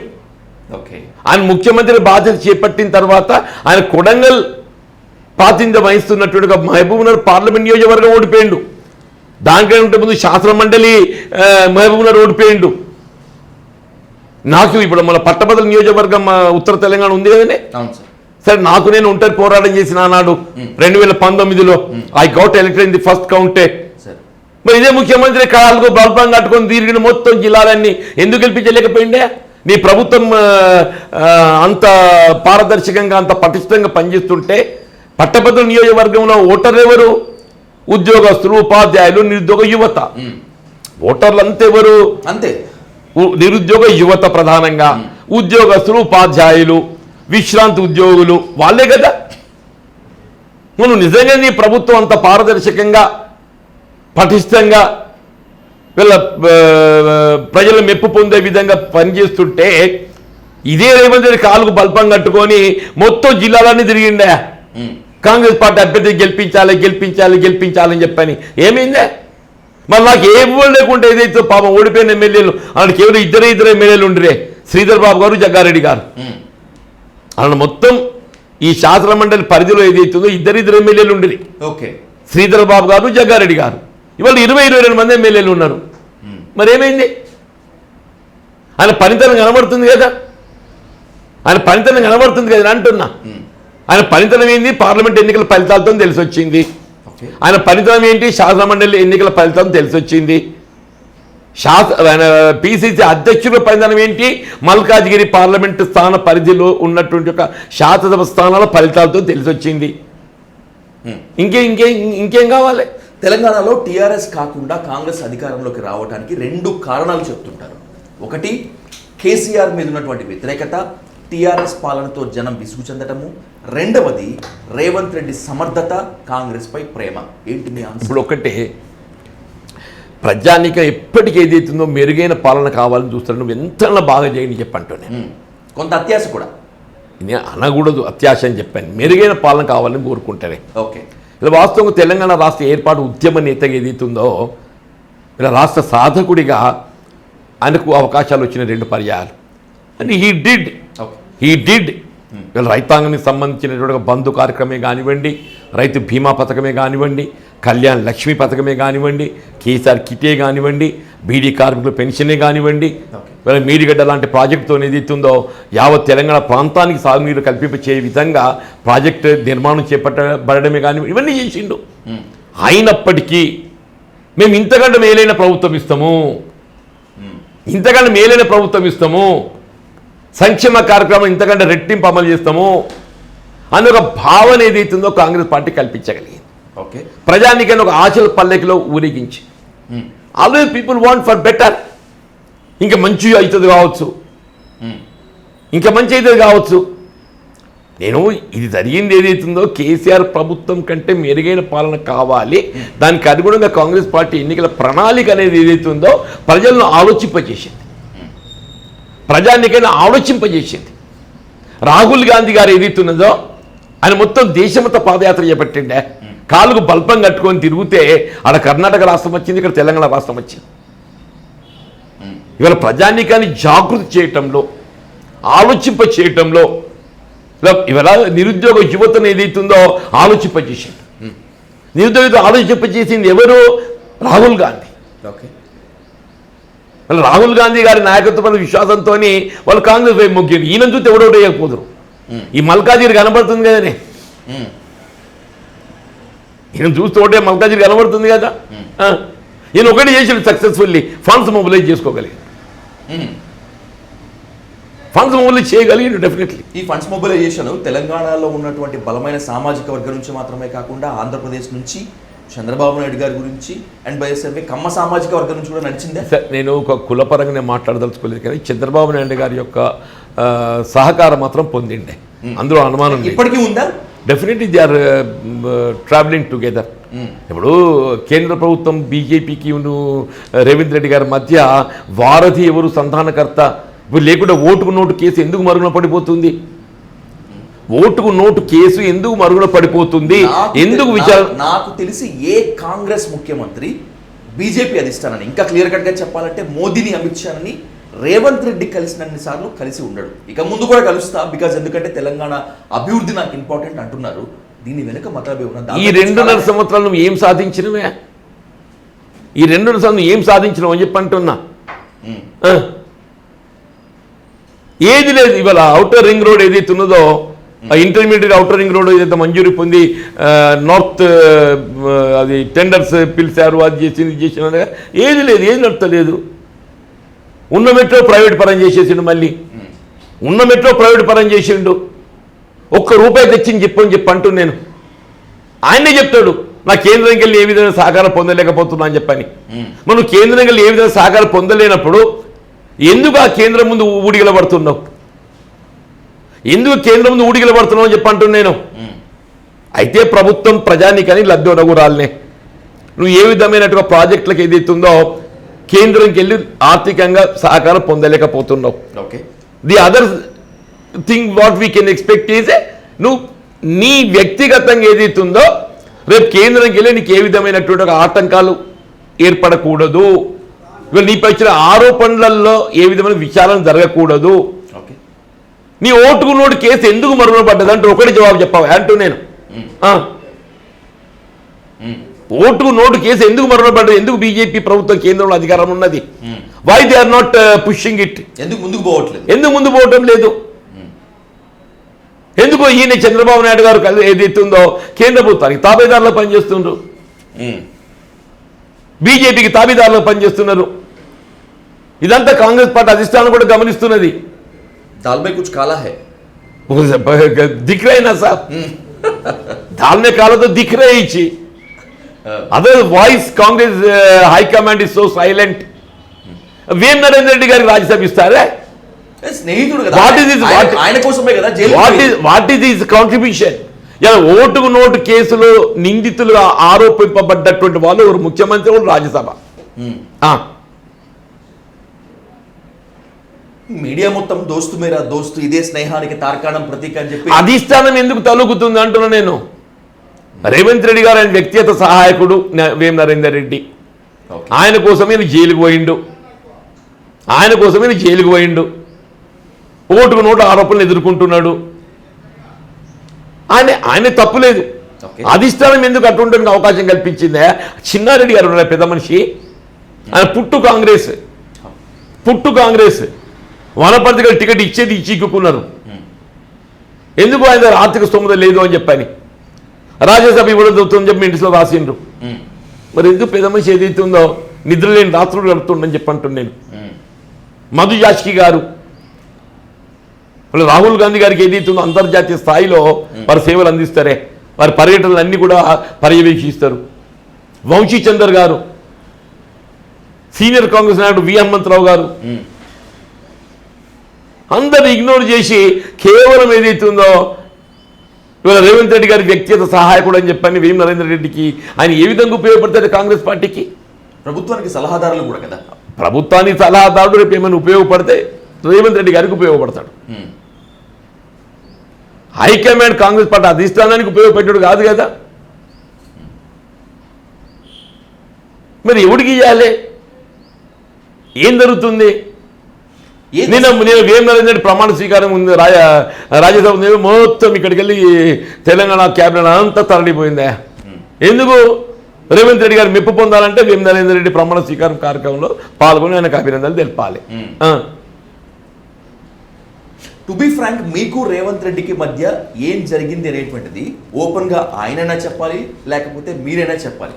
సో మీ గురించి నేను స్టడీ చేసే క్రమంలో జీవన్ రెడ్డి గారు ఒక క్వశ్చన్ మీ ముందు పెడతాను, దానికి correct me if I'm wrong, if it is right please give a stringent answer.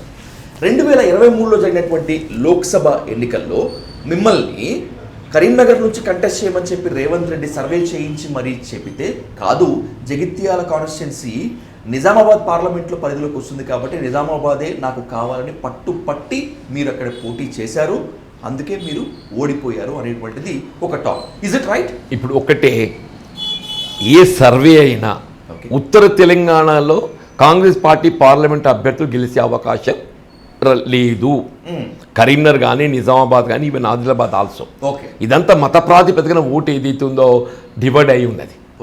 నేను నిజామాబాద్ పార్లమెంట్ స్థానం ఎంచుకున్నప్పుడు కూడా ఏదైతుందో కేవలం Jagtial the constituency which I was representing నిజామాబాద్లో వస్తుంది కాబట్టి నేను కోరడం జరిగింది, అంతే తప్ప ఏదైతుందో Karimnagar definitely it would have been better, నేను కాదని అన్నా. కానీ ఏదైతుందో నేను నిజామాబాద్ ఎంచుకోవటానికి కారణం ఒకే ఒకటి, జగిత్యాల నియోజకవర్గం నిజామాబాద్ పార్లమెంట్ నియోజకవర్గ పరిధిలో వస్తుందని చెప్పాను. ఎగ్జాక్ట్లీ, ఇక్కడ మంచిగా పనిచేయచ్చు, మన క్యాడర్ని కాపాడుకోవచ్చు, ఇంకా అందుబాటులో ఉండొచ్చు, అంతే తప్ప ఏం లేదు దాంట్లో. రిగ్రెట్ అవుతారా? నో, ఇప్పటి వరకు అక్కడ మీద గెలవకపోతే ఇక్కడ గెలవలేదు. అయ్యో నేను కరెక్ట్ కాదన్నా, కరీంనగర్ వద్ద గెలుస్తూ అని చెప్పి అనుకున్నప్పుడు రిగ్రెట్ కావాలి. అంటే మీరుంటే ఫలితం వేరేలాగా ఉండేదేమో. ఇప్పుడు ఉన్న సిచ్యువేషన్లో ఇప్పుడు అంటే జరిగిన పరిణామాలు ఏదైతే ఉందో ఈ 3 స్థానాలు ఏ పరిస్థితుల్లో కూడా కాంగ్రెస్ గెలిచే అవకాశం లేనటువంటి స్థానాలు. అది మన కాంగ్రెస్ పార్టీ అంతర్గత సర్వేలే కానీ, మన స్టేట్ ఇంటెలిజెన్సే కానీ, రేవంత్ రెడ్డి గారే కానీ, కాంగ్రెస్ పార్టీ అందరికీ తెలిసిందే. నువ్వు చేవేళ్ళ గెలవలేదు, చేతులా చెవిల దారగొట్టుకున్నావు, చేతులారా సికింద్రాబాద్ దారగొట్టుకున్నావు, చేతులారా మహబూబ్నగర్ దారగొట్టినావు. ఇంకా గెలిస్తే మల్కాజిగిరి గెలుస్తుండే, మెదక్ గెలుస్తుండే. గెలిచే స్థానాలు ఈయన రేవంత్ రెడ్డి గారు ఏదైతే ఉందో ఆయన చేతులారా. ఇప్పుడు ఆ చేవెళ్ళ మహేందర్ రెడ్డి గారి మిసెస్ సునీత జడ్పీ చైర్పర్సన్ అమ్మాయిని ఎంపిక చేసిన తర్వాత మార్చి ఆ రంజిత్ రెడ్డి పెట్టుబడి పెడుతుందని చెప్పి ఆయన రంజిత్ రెడ్డికి ఇచ్చిండే. ఎవడు రంజిత్ రెడ్డి? కేవలం ఆయన పెట్టుబడి పెడుతుండు. ఆయన పెట్టుబడికి ఆకర్షితుడై ఏదైతే ఉందో గెలిచే స్థానాన్ని వదులుకున్నాడా. మహబూబ్నగర్ గెలుస్తున్నాడు, మహబూబ్నగర్ వదులుకున్నాడు. మాదిగ సామాజిక వర్గం అత్యంత పెద్ద సామాజిక వర్గమే. మాదిగలకి ఒక్క సీట్ ఇవ్వలేదు, వాళ్ళు ఇప్పటికే కొట్లాడుతున్నారు. మరి ఆనాడు అన్నకుండా ఇచ్చి ఉండి ఉన్నట్టయితే ఆ ప్రభావం అక్కడ ఎట్లా గెలుస్తారు? ఎవరైనా గెలుస్తారు, అని ఎవరైనా గెలుస్తారు. ఆ ప్రభావం మాదిగ సామాజిక వర్గంపై సెంటిమెంటల్ బడి ఏదైతుందో నీ మహబూబ్నగర్ మీద కొంతమంది ప్రభావం చూపెడుతుండే. మీకు కనీసం ఒక 1-2% ఓటైనా చేంజ్ వస్తుంది కదనే. అవును సార్. నీ మహబూబ్నగర్ లాస్ ఇస్ జస్ట్ 4,000. నీ కొడంగల్ నీ శాసనసభ ఎన్నిక ఫలితాలకు పార్లమెంట్ ఎన్నికల్లో ఆ కొడంగల్ నియోజకవర్గ పరిధిలో it has gone down 23,000 votes. Revanth Reddy గారికి వచ్చిన ఓటు శాతం కన్నా, ఓటింగ్ కన్నా 23,000 తగ్గింది. బీజేపీ ఓటు 4,000కి 63,000 పెరిగింది. ఎమ్మెల్యే ఎన్నికల్లో BJP got polled only 4,002% vote. That got increase to 63,000, 38%. అంటే ఏంటి? ముఖ్యమంత్రి సమర్థత. ఆయన సమర్థతతోనే రివర్స్ ప్లే అయిందా?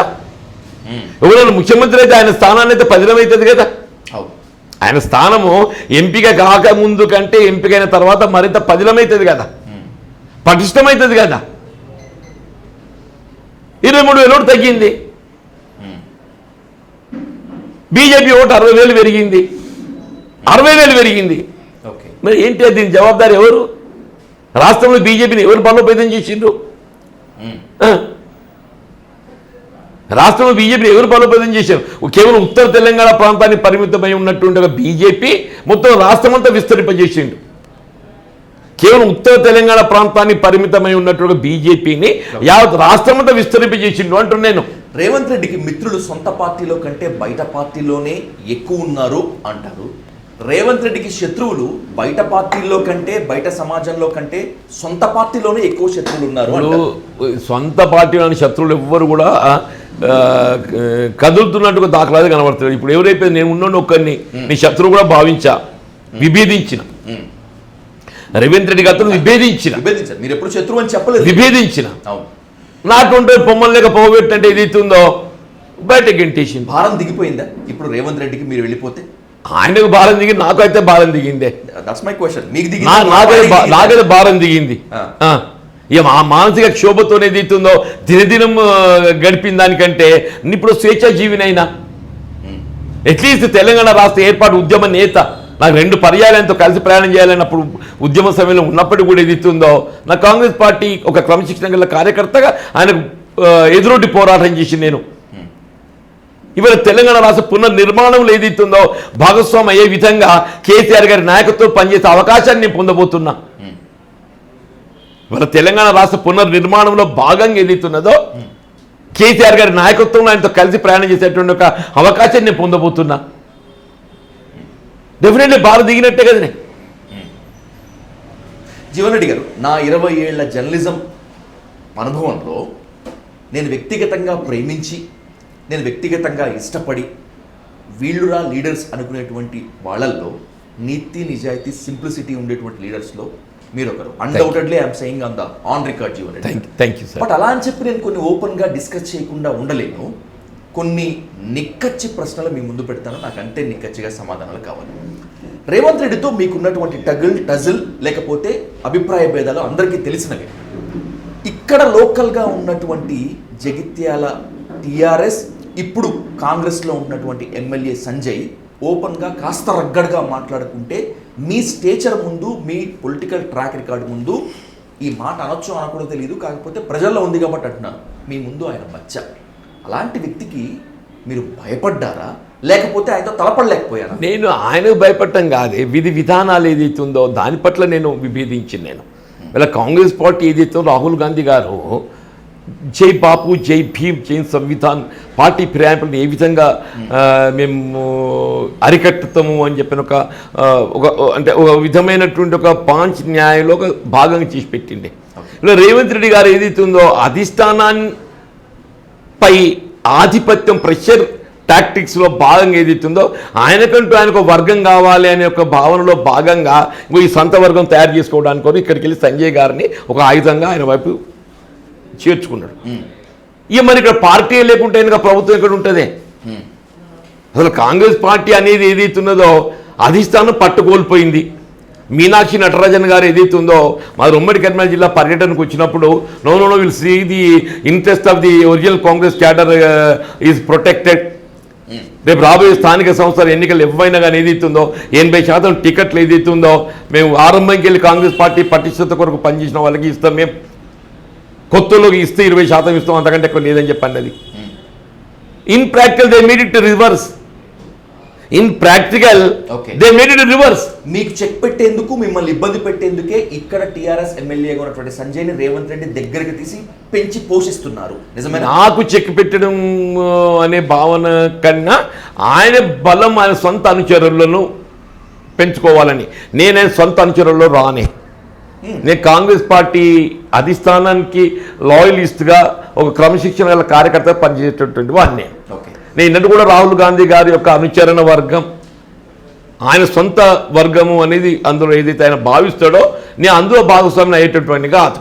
ఓకే. ఆయన కావాల్సిన సొంత అనుచర వర్గం కావాలి. మా ఎమ్మెల్యే పొద్దున్న లేస్తే ఏం చేస్తాడు, నేను ముఖ్యమంత్రి గారితో కలిసి ప్రయాణం చేస్తున్నా, ముఖ్యమంత్రి గారితో కలిసి ప్రయాణం చేస్తున్నా అని రేవంత్ రెడ్డి గారి యొక్క సొంత అనుచర వర్గంలో ఆయన లాయలిస్ట్ ఏదైతుందో ఆయనే భావిస్తున్నాడు. రేవంత్ రెడ్డి గారికి అటువంటి వాళ్ళే కావాలి, రేవంత్ రెడ్డి గారికి అటువంటి వాళ్ళే కావాలి. రేపు కాంగ్రెస్ పార్టీ అధిష్టానం ఏదైనా ఒత్తిడి గురి చేసి నాయకత్వం మార్పు చేయాలని చెప్పని భావించినట్టయితే ఎదురు తిరగడానికి కావాలి కదా. కాంగ్రెస్ పార్టీలో ఎన్నడైనా ఏదైతుందో భిన్నాభిప్రాయాలు వచ్చి నాయకత్వ మార్పు, ఇవాళ కర్ణాటకలో నాయకత్వ మార్పు చర్చ జరుగుతుంది. రేపు తెలంగాణలో ఎన్నడైనా నాయకత్వ మార్పు చర్చ జరిగినట్టయితే దాన్ని ఎదుర్కోవడానికి కొరకు ఏదైతున్నదో వీళ్ళ కాంగ్రెస్ ఎలక్టెడ్ ఎమ్మెల్యేస్ ఏదైతుందో always there loyalty will rest with the Congress party high command. ఈ పార్టీ ఫిరాయింపుల వాళ్ళు సీఎం గారితో ఉంటారు. ఆయన ఏమనుకో 20 మందిని చేర్చుకుంటా అటో ఇటో చేసి ఇలా పార్టీ ఫిరాయింపుల చట్టాన్ని అధిగమించే విధంగా నేను ఏదైతుందో 20-23 మంది చేర్చుకుంటా. ఈ 23 మంది ఎన్నడైనా నా లాయలిస్ట్ ఉంటారు, అంటే ఆయన లాయలిస్ట్ ఉంటారు. గడ్డు పరిస్థితి కనుక వస్తే అధిష్టానానికి ఎదురు తిరుగుతారు, అధిష్టానానికి ఎదురు తిరుగుతారు. అధిష్టానం అమాయకత్వం, ఈయన చెప్పిన మాటల్లో మా ఇల్లో పడిపోయింది. ఆ అధిష్టానానికి బీజేపీ ఒక్కటే కనబడుతుంది, వారికి ఏ పార్టీ కనబడదు. అంతేనా? వాళ్ళకి ఏం కనబడదు. వాళ్ళకు అధిష్టానం దగ్గర ఏదైనా మెప్పు పొందాలి, ఫేవర్ పొందాలంటే బీజేపీ మీద ఒక రాయి వేయాలి. ఈయనేం లేదు, మనం చేర్చుకోవడం వీళ్ళందరూ బీజేపీలో పోయి తట్టున్నారు. మనం చేర్చుకోకుంటే టీఆర్ఎస్ పార్టీ సభ్యులు ఏదైతున్నదో బీజేపీలో పోయి తట్టున్నారు. అది మళ్ళీ స్ట్రెంత్ అవుతుంది. అది ఎక్కడ స్ట్రెంత్ అవుతుందో పోతారు కావచ్చు. ఏమవుతుందే నేను చెప్పినగా 38 40 అవుతారు. అదో మతతత్వ పార్టీగా ముద్రపడ్డది. నువ్వు సెక్యులర్ పార్టీని ఇమేజ్ పెరుగుద్ది. అదో మతతత్వ పార్టీగా ముద్రపడ్డ పార్టీయే. నీ సెక్యులర్ పార్టీకి ఏదైతుందో నువ్వు ప్రజా విశ్వాసాన్ని నీకు పెరుగుద్ది. ఇవాళ కాంగ్రెస్ పార్టీ ఇవాళ దిగదాటానికి కారణం ఏంటే రేవంత్ రెడ్డి ఆలోచన విధానం. ఇదంతా పార్టీ ఫిరాయింపులకి ఆరంభమైందా? నీ హైడ్రాతోని నీ అదేదో మూసి సుందరీకరణ అంటాడు, మూసి ప్రక్షాళన చేపట్టవా అంటే మూసి సుందరీకరణ అంటాడు. మీరు మూసి ప్రక్షాళన కావాలన్నా మూసి సుందరీకరణ కావాలన్నా? మూసి ప్రక్షాళన అంటే ఏదైతే మురుగునీరు అందరూ చేరకుండా, కెమికల్ అఫ్లూయెంట్స్ ఏదైతుందో అందరూ చేరకుండా, చేరినటువంటి దాన్ని శుద్ధీకరణ చేయాలి. సీవరేజ్ ట్రీట్మెంట్ ప్లాంట్స్ పెట్టండి. 30 పని చేస్తున్నారు, ఇంకా 30 పెట్టండి. అది చేయండి. దాని గురించి కాకుండా ఏదైతుందో నేను రియల్ ఎస్టేట్ వ్యాపారం చేస్తా, ఇటు అది ట్రాక్ చేస్తా, ఏంటి ఆయన ఆలోచన విధానం అంతే. హైడ్రా ఒక థ్రెటనింగ్ అన్నట్టు, ఏమందో మంది కొడతాడు, కొట్టగా అబ్బ కొడుకు ఇది అయితట్టుందిరా అని చెప్పని అందరు పోయి కలిసి రావాలి. నాగార్జున లెక్కన, నాగార్జున లాగా ఒక్క నాగార్జున కొడితే మొత్తం సినీ ఫీల్డ్ అంతా షేక్ అయింది. ఒక్క నాగార్జున కొడితే మొత్తం సినీ ఫీల్డ్ అంతా రియల్ ఎస్టేట్ బిల్డర్స్ అందరూ షేక్ అయిపోయారు. మొత్తం రియల్ ఎస్టేట్ బిల్డర్స్ అందరూ. ప్రభుత్వ ఆలోచన విధానం ఏదైనా కొనసాగుతూ కనబడుతుంది కదా. ప్రజలు ఏదో విశ్వాసం కోల్పోతుంది. గ్రేటర్ హైదరాబాద్ ఎన్నికలు ఉన్నాయి, మన పరిస్థితి ఏంటో ఊహించండి. ముందైతే కాంగ్రెస్ పార్టీ పరిస్థితి ఊహించుకోండి అంటూ నేను. రైట్. భారత రాజ్యాంగంలో ఇచ్చినటువంటి ఫ్రీడమ్ ఆఫ్ స్పీచ్ను ఏ రాజకీయ పార్టీ అయినా, ఏ రాజకీయ నేతలైనా అత్యంత సమర్థవంతంగా వినియోగించుకుంటారు అంటే అన్డౌటెడ్లీ ఇట్స్ ఎ కాంగ్రెస్. ఎందుకంటే కాంగ్రెస్లో ఉండేటువంటి వ్యక్తి స్వామ్యం, ఫ్రీడమ్ ఆఫ్ స్పీచ్ ఏ ఒక్క పార్టీలో ఉండదు. అలాంటి కాంగ్రెస్ను వదిలి ఇప్పుడు మీరు టీఆర్ఎస్లో చేరారు. అఫీషియల్గా 20 తారీఖు చేరుతారు. ఇంత ఫ్రీడమ్ ఉంటుందంటారా జీవన్ రెడ్డి గారు మున్ముందు మీకు? మీరు అనేది కొంత ఆలోచించదగ్గది, నేను కాదండి ఆయన. కానీ అసలు కాంగ్రెస్ పార్టీ ఎక్కడ ఉంది? మీరు అనేది కాంగ్రెస్ పార్టీలో స్వేచ్ఛ, ప్రజాస్వామిక, freedom of expression all are there. నేను కాదంటే నేను అసలు లాస్ట్లో కాంగ్రెస్ పార్టీ ఎక్కడ ఉంది అంటున్నాను నేను. It has become private limited company of Revanth Reddy. It has become private limited company of Revanth Reddy. ఇంకెక్కడ కాంగ్రెస్ పార్టీ? మరి అటువంటి ప్రైవేట్ లిమిటెడ్ కంపెనీలో కొనసాగమంటారా మీరు? ఉండమని చెప్పను, వెళ్ళొద్దని కాదని ఇప్పుడు బీఆర్ఎస్ పార్టీలో మీరు ఏ మేరకు స్వేచ్ఛ పొందుతారు అనేది మీరు అంటే దీనికి ఒక లైవ్ ఎగ్జాంపుల్ కూడా చూపిస్తాను జీవన్ రెడ్డి గారు. మీతో పాటు మంత్రివర్గంలో పనిచేసినటువంటి పొన్నాల లక్ష్మయ్య గారు ఇప్పుడు బీఆర్ఎస్లో ఉన్నారా లేరా అనేటువంటి పరిస్థితి కూడా చాలా వరకు ఉంది. మీకు తెలుసో లేదో ఈ మధ్య ఒక క్లిప్, ఒక పేపర్ క్లిప్ ఒకటి బాగా వైరల్ అయింది.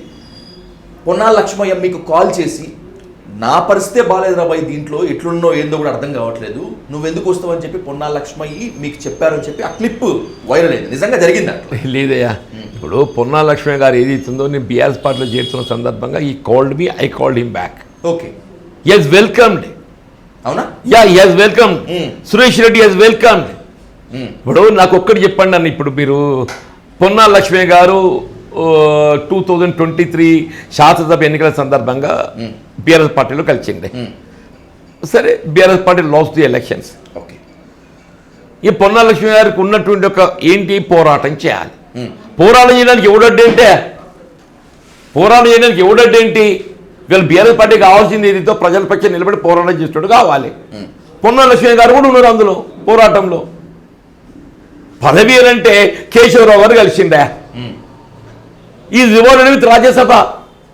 His daughter is rewarded with mayor. His son is rewarded with corporation chairman. Kadian Sriyar garu. He is rewarded with member parliament. Later he is rewarded with the deputy chief minister.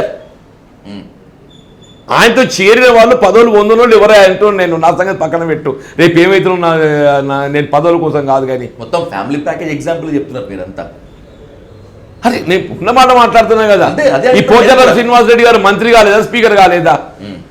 ఈ పోచారం శ్రీనివాస్ రెడ్డి గారు కేసీఆర్ గారి ప్రభుత్వంలో మంత్రిగా పనిచేయలేదా, స్పీకర్గా పనిచేయలేదా? కానీ ఇప్పుడు కాంగ్రెస్ లోకి వచ్చి ఆయన సంతృప్తి లేడు. ఏదో తెలియదు దేవునికి ఎరక.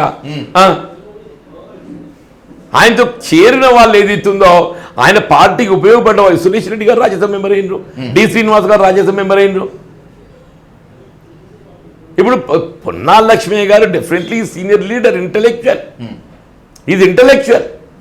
కాంగ్రెస్ పార్టీ ఆయనను గౌరవించలేని పరిస్థితుల్లో ఏదైతుందో ఎన్నికల సమయం లోపల బీఆర్ఎస్లో చేరిండు. ఓకే, సరే, BRS party last the election unfortunately. Congress party came to power. ఈ పొన్నాల లక్ష్మి గారికి అవకాశాలు రాందెప్పుడే? అవకాశం రాందెప్పుడు అంటున్నాం. అవకాశం రావటం రాకపోవడం అనేది పరిస్థితులు. అవకాశాలు రావటం రాకపోవడం పరిస్థితులు. నాకేదో వస్తుందని చెప్పి నేను మాట్లాడడం లేదు. నేను ఎప్పుడూ ప్రజా క్షేత్రంలో ప్రజల పక్షాన్ని నిలబడి పోరాటం చేస్తున్నాను. నేను నాకు అవకాశం ఉంటే ఫ్రీడమ్ ఉంటుంది. ప్రజల పక్షాన్ని నిలబడి పోరాటం చేయడానికి నాకు ఆ స్వేచ్ఛ అయితే ఉంటుంది. ఈ మరి సాల్ that is enough for me. నేను ఆ స్వేచ్ఛతోనే బీఆర్ఎస్ పార్టీలో పోతున్నా. Right, I conclude with 2 important questions. Me schedule చాలా హెక్టిక్గా ఉంది. నేను 2 ప్రశ్నలతో ముగిస్తాను. కేసీఆర్ మీద వ్యతిరేకంగా పోరాడారు. పోరాటం మాత్రమే కాకుండా ఆయన విధానాల్ని ఒక దశలో తూర్పార పట్టారు. అండ్ బై ద సేమ్ వే ఎలక్షన్స్లో కూడా కేసీఆర్ని ధీటుగా ఎదుర్కోగల ప్రత్యర్థి ఎవరు అంటే కాంగ్రెస్ హైకమాండ్ మిమ్మల్ని మాత్రమే చూసింది, మిమ్మల్ని మాత్రమే పోటీలోకి నిలిపింది. వీటన్నిటిని బేరీజ్ వేసుకుని అడుగుతున్నాను జీవన్ రెడ్డి గారు. మీకై మీరు ఫామ్ హౌస్కి వెళ్ళి కేసీఆర్ని ఆత్మీయ ఆలింగనం చేసుకొని I want to work with you, I feel very great about work with you అనేటువంటిది అన్నారు. ఓకే, 20వ తేదీ బహిరంగ సభ పెట్టి కేసీఆర్ దగ్గర అఫీషియల్గా చేరబోతున్నారు. ఎంతకాలం ఉంటుంది పార్టీలో? ఎంతకాలం ఉండనిస్తారు? మీ శేష జీవితం అంతా అందులో గడపాలని కోరుకుంటున్నాను. ఎంతకాలం ఊరు నుంచి నాపై ఆధారపడి ఉంటుంది, నాయకత్వంపై ఆధారపడి ఉంటుంది. ఇవాళ ఉన్నది ఏదైతుందో బీఆర్ఎస్ పార్టీ ప్రతిపక్ష పార్టీ. ఓకే, ఇవాళ ప్రజాక్షేత్రంలో ప్రజల పక్షాన్ని నిలబడి పోరాటం చేయటము. 2.5 సంవత్సరాలు మేము పోరాటం చేయాలి.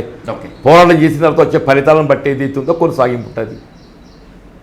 వాయి ఇంతకాలం కొనసాగుతారనే అనుమానం వ్యక్తం చేస్తుందే. నాకు ఏ పదవి లేకున్నా కాంగ్రెస్లో కొనసాగి నేను ఎందుకు ఈ ప్రశ్న పదే పదే మీ వైపుకు దూసుకొస్తుంది అంటే because you are a self respected leader. అక్కడికి వెళితే ఈ మాత్రం సెల్ఫ్ రెస్పెక్ట్ ఉంటుందా, అసలు మీరు సస్టైన్ అవుతారా అనేటువంటిది ఒక ప్రశ్న. నేను ఎగ్జాంపుల్ వ్యక్తిగత ప్రశ్న కూడా అదే. నేను అదే ఇప్పుడు కేశవరావు గారు గౌరవం పొందలేదా? ఉన్నంతకాలం ఉండి గౌరవం పొందిండు. ప్రభుత్వం మార్పయింది, ఆయన మళ్ళీ కాంగ్రెస్లోకి పోయిండు. ఎవడు చెప్పాలి? పెద్ద ఆయన గురించి నేను మాట్లాడకూడదు కానీ చెప్పంటాను నేను. ఆయన కూతురు మేయర్ అయింది ఇక్కడ. ఉన్నంతకాలం ఉన్న గౌరవప్రదమైనటువంటి ఒక స్థానాన్ని పొందింది. వీళ్ళ పదవిని రక్షించుకోవాలి కాబట్టి మన ప్రభుత్వం అయిపోయింది. మీరు ఎవరి గురించి చెప్పాలి? నేను ఎవరి గురించి చెప్పాలి? వీళ్ళు నిజంగానే కేసీఆర్తో లబ్ధి పొంది పదవులు పొందిన వాళ్ళు ఆయనతో అట్లే ఉండి ఉన్నట్టయితే బీఆర్ఎస్ ఇంకా బలంగా ఉంటుండే. ఆ మేయరైన రామ్మోహన్ రావు దొంతి ఎవరు ఉన్నారన్న, ఆయన కూడా బొంతు రామ్మోహన్ గారు సికింద్రాబాద్ కంటెస్ట్ అనుకున్నాడు కానీ కుదరలేదు. అది మేయర్ పదవి అన్నిటిగా పెద్దదే అంటే ప్రథమ పౌరుడు కదా సార్, ప్రథమ పౌరుడు కదా. ఆయన పోయి కాంగ్రెస్ కలిసి మరి కేసీఆర్ గారు చేసిన వివక్షత ఏంటో, ఆయన ఏమైనా గౌరవపరిచిండో నాకు తెలియదా? ఇంతమందికి ఇన్ని గౌరవప్రద స్థానాలు కల్పిస్తే ఆయన ఎవరిని అగౌరవపరిచిండో నాకే తెలియదు అంటున్నా. ఏదో రంజిత్ రెడ్డి పార్లమెంట్కి పట్టుకపోయింది ఆయన ఏకంగా, రంజిత్ రెడ్డిని ఏకంగా పార్లమెంట్ పట్టుకపోయింది అని చెప్పి అంటున్నాను నేను. ఆయన పోయి మళ్ళీ ఇప్పుడు రేవంత్ రెడ్డి బ్యాండ్ వ్యాగన్లో చేరిండు రంజిత్ రెడ్డి. ఆయనకి ఏం తక్కువైందని అక్కడికి పోయిండే? రంజిత్ రెడ్డికి ఇక్కడ ఏం తక్కువైందని అక్కడికి పోయిండు? ఆయన వ్యాపారంలో స్థిరపరచుకోవాలి, ఆయన కావాల్సింది ఆయన వ్యాపారంలో స్థిరపరచుకోవాలి. ఆయన వ్యాపారంలో స్థిరపడాలని చెప్పారంటే అధికార పార్టీ వైపు పోవాలి, అంతేగా, అంతకంటే ఏం లేదు కదా. కాంగ్రెస్ పార్టీ కూడా మాకు పెట్టుబడిదారుడు కావాలి, రేవంత్ రెడ్డి గారు చూసిండు, మాకు పెట్టుబడిదారుడు కావాలి, దొరుకుతుండు వస్తుండు రంజిత్ రెడ్డి పెట్టుబడి పెట్టడానికి రాని. Right. The last and most important question, కాంగ్రెస్ను కాదని అంటే హస్తానికి హ్యాండ్ ఇచ్చి మీరు కారెక్కుతున్నారు, మీ ప్రభావం ఖచ్చితంగా 4 నియోజకవర్గాల్లో ఉంటుంది. అకార్డింగ్ టు మై నాలెడ్జ్, నా గ్రౌండ్ రిపోర్ట్ ప్రకారం జగిత్యాల, వేములాడ, ధర్మపురి, కోరుట్ల, ఇది నాకున్నటువంటి గ్రౌండ్ రిపోర్ట్. కానీ మిమ్మల్ని వ్యతిరేకిస్తున్నటువంటి వాళ్ళు రేవంత్ రెడ్డి వర్గీయులు మొత్తం చాలా సీరియస్గా కామెంట్ చేస్తున్నారు, from mainstream media to social media. Jeevan Reddy సార్ది ఏముంది? డబ్బు పెట్టలేడు, నిధులు ఖర్చు పెట్టలేడు, డబ్బులు లేకపోతే ఈ రోజులో క్యాడర్ నిలబడే పరిస్థితి లేదు, రేపు సభ పెట్టాలన్నా కూడా 10 మంది రారు అనడం మాత్రమే కాకుండా ఆయనతోటి ఊదిగలదు పీరులేగవదు అంటున్నారు. ఏం చెప్తారు మీరు ఆన్సర్? సరే, ఇప్పుడు ఆరోపణ చేసేవాళ్ళు ప్రత్యర్థులు ఏదైనా చేస్తారే. నా ప్రజా జీవితం ఇప్పుడు ఆరంభం కావటం లేదు. నా సుదీర్ఘ ప్రజా 81 పంచాయతీ సమితి అధ్యక్షుడు ఎంపికైనా. అసలు ఆ సమితి గెలుపే ఒక రకమైనటువంటి ఆనాడు ఏదైతే ఆనాడు నా జేబులో రూపాయి లేకుండా independent. I was only the Samiti president who was not joined into ruling party, Congress party. That's a revolution అది. ఉప ఎన్నికల్లో 96 ఉప ఎన్నికల్లో ఏదైతే ఉన్నదో ఆడ కాంగ్రెస్ పార్టీ కనీసం ప్రతిపక్ష హోదా గుర్తింపు లేదు అన్నాడు. అప్పటికి ఇప్పటికి పాలిటిక్స్ అయితే చేంజ్ అయ్యాయి కదా జీవన్ రెడ్డి గారు. బికాజ్ ఎంత మార్పు, very costly, right? People are more voice, people are more voice. ఇవాళ మనీ రోల్ అనేది తప్పకుండా ఉంటుంది, ఉండదని నేను అన్నా. కానీ always people thinking is greater than money, greater than money. ఇప్పుడు 2019 పట్టభద్రుల నియోజకవర్గానికి ఏదైతే ఉందో నేను ఎంపిక పోటీ చేసింది, నా రూపాయి లేదు, నేను ప్రతిపక్ష party. But people wanted me, ఒక ప్రశ్నించే గొంతుక కావాలి చట్టసభలో అని చెప్పని నాకు అవకాశం కల్పించారు, రాజకీయాలకు అతీతంగా అని చెప్పంటూ నేను ఫస్ట్ కౌంట్లో గెలిపించిందని చెప్పంటూ నేను.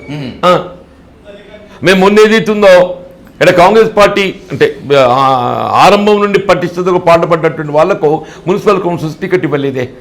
అసలు పార్టీకి సభ్యత్వం లేదు, సంబంధం లేదు, వాళ్ళకి టికెట్లు ఇచ్చిండ్రు. ఎదురుండి పోరాటం చేసిన 9 మంది కలిసి కొందరు, మా పిల్లోడు కూడా. మరి పెట్టుబడి ఉందా? పెట్టుబడి వాళ్ళు పెట్టిండ్రు, పెట్టుబడి అధికార పార్టీ అభ్యర్థులు పెట్టిండ్రే.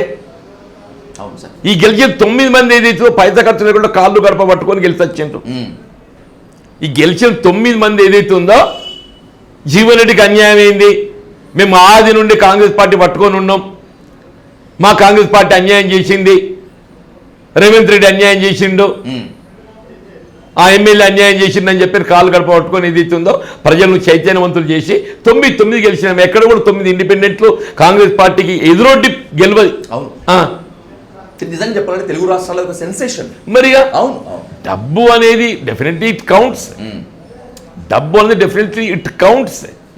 బట్ అదే ప్రధానం అని చెప్పి అనుకోవడం పొరపాటు. అదే ప్రధానమైతే ఏ ప్రభుత్వం ఏ అధికార పార్టీ కూడా మార్పు జరగదు. అదే ప్రధానమైనట్టయితే ఈ అధికార పార్టీ కూడా మార్పు జరగదు. పెట్టుబడి ఎవరు ఎక్కువ పెట్టగలుగుతారు? అధికార పార్టీ పెట్టగలుగుతుంది. పెట్టుబడి ఎవరు ఎక్కువ పెట్టగలుగుతారే? అధికార పార్టీ పెట్టగలుగుద్ది. మరి ప్రభుత్వాలు ఎట్లా మారుతున్నాయి? రేపు రేవంత్ రెడ్డి గారి ధీమా అదే కావచ్చు. అంతేనా? రేపు రేవంత్ రెడ్డి గారి ధీమా అదే కావచ్చు. కానీ ప్రజల్లో ఎప్పుడైతే మార్పు రావాలంటే ఒక భావన వస్తున్నదో, మరి రేవంత్ రెడ్డి పోవాలి, కేసీఆర్ రావాలి, కాంగ్రెస్ పోవాలి, బీఆర్ఎస్ రావాలి, ప్రజల నానుడి అంటున్నాను నేను. ఇది ఇవాళ దీన్ని ఎవరు అడ్డుకోలేరు. ఈ మార్పును ఎవరు అడ్డుకోలేరు. ఈ జైత్ర యాత్ర జగిత్యాలకెళ్ళి ఆరంభం కాబోతున్నది. ఈ రేవంత్ రెడ్డి మార్పు జైత్ర యాత్ర అనేది ఏదైతుందో కేసీఆర్ గారు జగిత్యాల నుండి ఆరంభింపబోతున్నారు. చివరి ప్రశ్న నాకు ఇప్పుడు స్ట్రైక్ అయింది జీవన్ రెడ్డి గారు. తెలుగు రాష్ట్రాల్లో చాలా మందికి పాలిటిక్స్ని సీరియస్గా ఫాలో అయ్యేటువంటి వాళ్ళందరికీ జీవన్ రెడ్డి గారు కరడుగట్టినటువంటి కాంగ్రెస్ కార్యకర్త, కరడుగట్టినటువంటి కాంగ్రెస్ లీడర్, మాజీ ఎమ్మెల్సీ, మాజీ మంత్రి అని చెప్తారు. అతి కొద్ది మందికి మాత్రమే తెలుసు you are the most efficiented vakil saab. మీరు చాలా నక్సలైట్ల కేసులు, మావోయిస్ట్ సానుభూతి పరుల కేసులు, ఎన్కౌంటర్ల కేసులు వాదించారు కదా. అందులో మీరు పుట్టింది, పెరిగింది, ప్రాతినిధ్యం వహిస్తోంది జగిత్యాల. ఎక్కడ ఆ వామపక్ష భావజాలానికి, ఆ వామపక్ష రాజకీయాలకు ఎందుకు అట్రాక్ట్ కాలేదు మీరు అసలు? What made you to stop there? నేను ప్రగతిశీల భావాలు కలిగి ఉన్నటువంటి ఒక యువతను ఎప్పుడూ ప్రోత్సహించింది. ఆనాడు తాడిత పీడిత వర్గాల ఏదైతే పోరాటం ఉన్నదో అది పెట్టుబడిదారి వర్గాల వ్యతిరేకంగా కొనసాగింది. అది దానికి అనుగుణంగా ఏదైతే ఉందో వాళ్ళంతా నిరుపేద వర్గాలు, యువత అని చెప్పంటూ నేను అటువంటి పెట్టుబడిదారి వర్గాల వ్యతిరేకంగా పోరాటం చేసినటువంటి ఒక ప్రగతిశీల భావాలు కలిగే యువతకు అండగా నిలిచింది నేను. ఈ రోజు కూడా ఆనాడు కాంగ్రెస్ పార్టీలో ఉన్నా, రేపు బీఆర్ఎస్ పార్టీలో చేరుతున్నా, కానీ ప్రగతిశీల భావాలు కలిగి ఉన్నటువంటి ఒక యువత, పెట్టుబడిదారి వర్గాల వ్యతిరేకంగా ఎవరు పోరాటం చేసినా నా ఆలోచన విధానం అంతా ఏదైతుందో తాడిత పీడిత వర్గాలు, దళితులు, బలహీన వర్గాలు, అల్పసంఖ్యాక వర్గాలు, ఆడబిడ్డల సంక్షేమం కొరకే నేను పాటుపడతానని చెప్పంటున్నాను. నిరుద్యోగ యువత, విద్యార్థులు, నా ఆశయం ఒకటే. ఇలా ప్రజా అభిష్టం, ప్రజలకు ఆలోచన విధానానికి ఏదైతే వాళ్ళకి అండగా నిలవాలి పోరాటానికి. నేను న్యాయవాద వృత్తి, నాకు చట్టం తెలుసు, చట్టం పట్ల అవగాహన ఉన్నది, వాళ్ళ హక్కుల సాధన ప్రధానమని చెప్పంటూ నేను. వాళ్ళ అధికార పార్టీ జులుం ఎదుర్కోవాలి, చట్టం పట్ల అవగాహన ఉన్నది నేను అని చెప్పంటూ నేను. Definitely can fight it out. ఆనాడు 20 ఏళ్ళు టీడీపీ వ్యతిరేకంగా 10 సంవత్సరాలు, బీఆర్ఎస్ ప్రభుత్వం ఆనాడు 10 సంవత్సరాలు వ్యతిరేకంగా ఇదే సంజయ్ ప్రస్తుత ఎమ్మెల్యేకి వ్యతిరేకంగా పోరాటం చేసింది నేను. మరో 2.5 సంవత్సరాలు పోరాటం చేస్తా. వాళ్ళు కేసీఆర్ గారు ఇలాంటి నాయకత్వం ఉన్నది వాళ్ళ.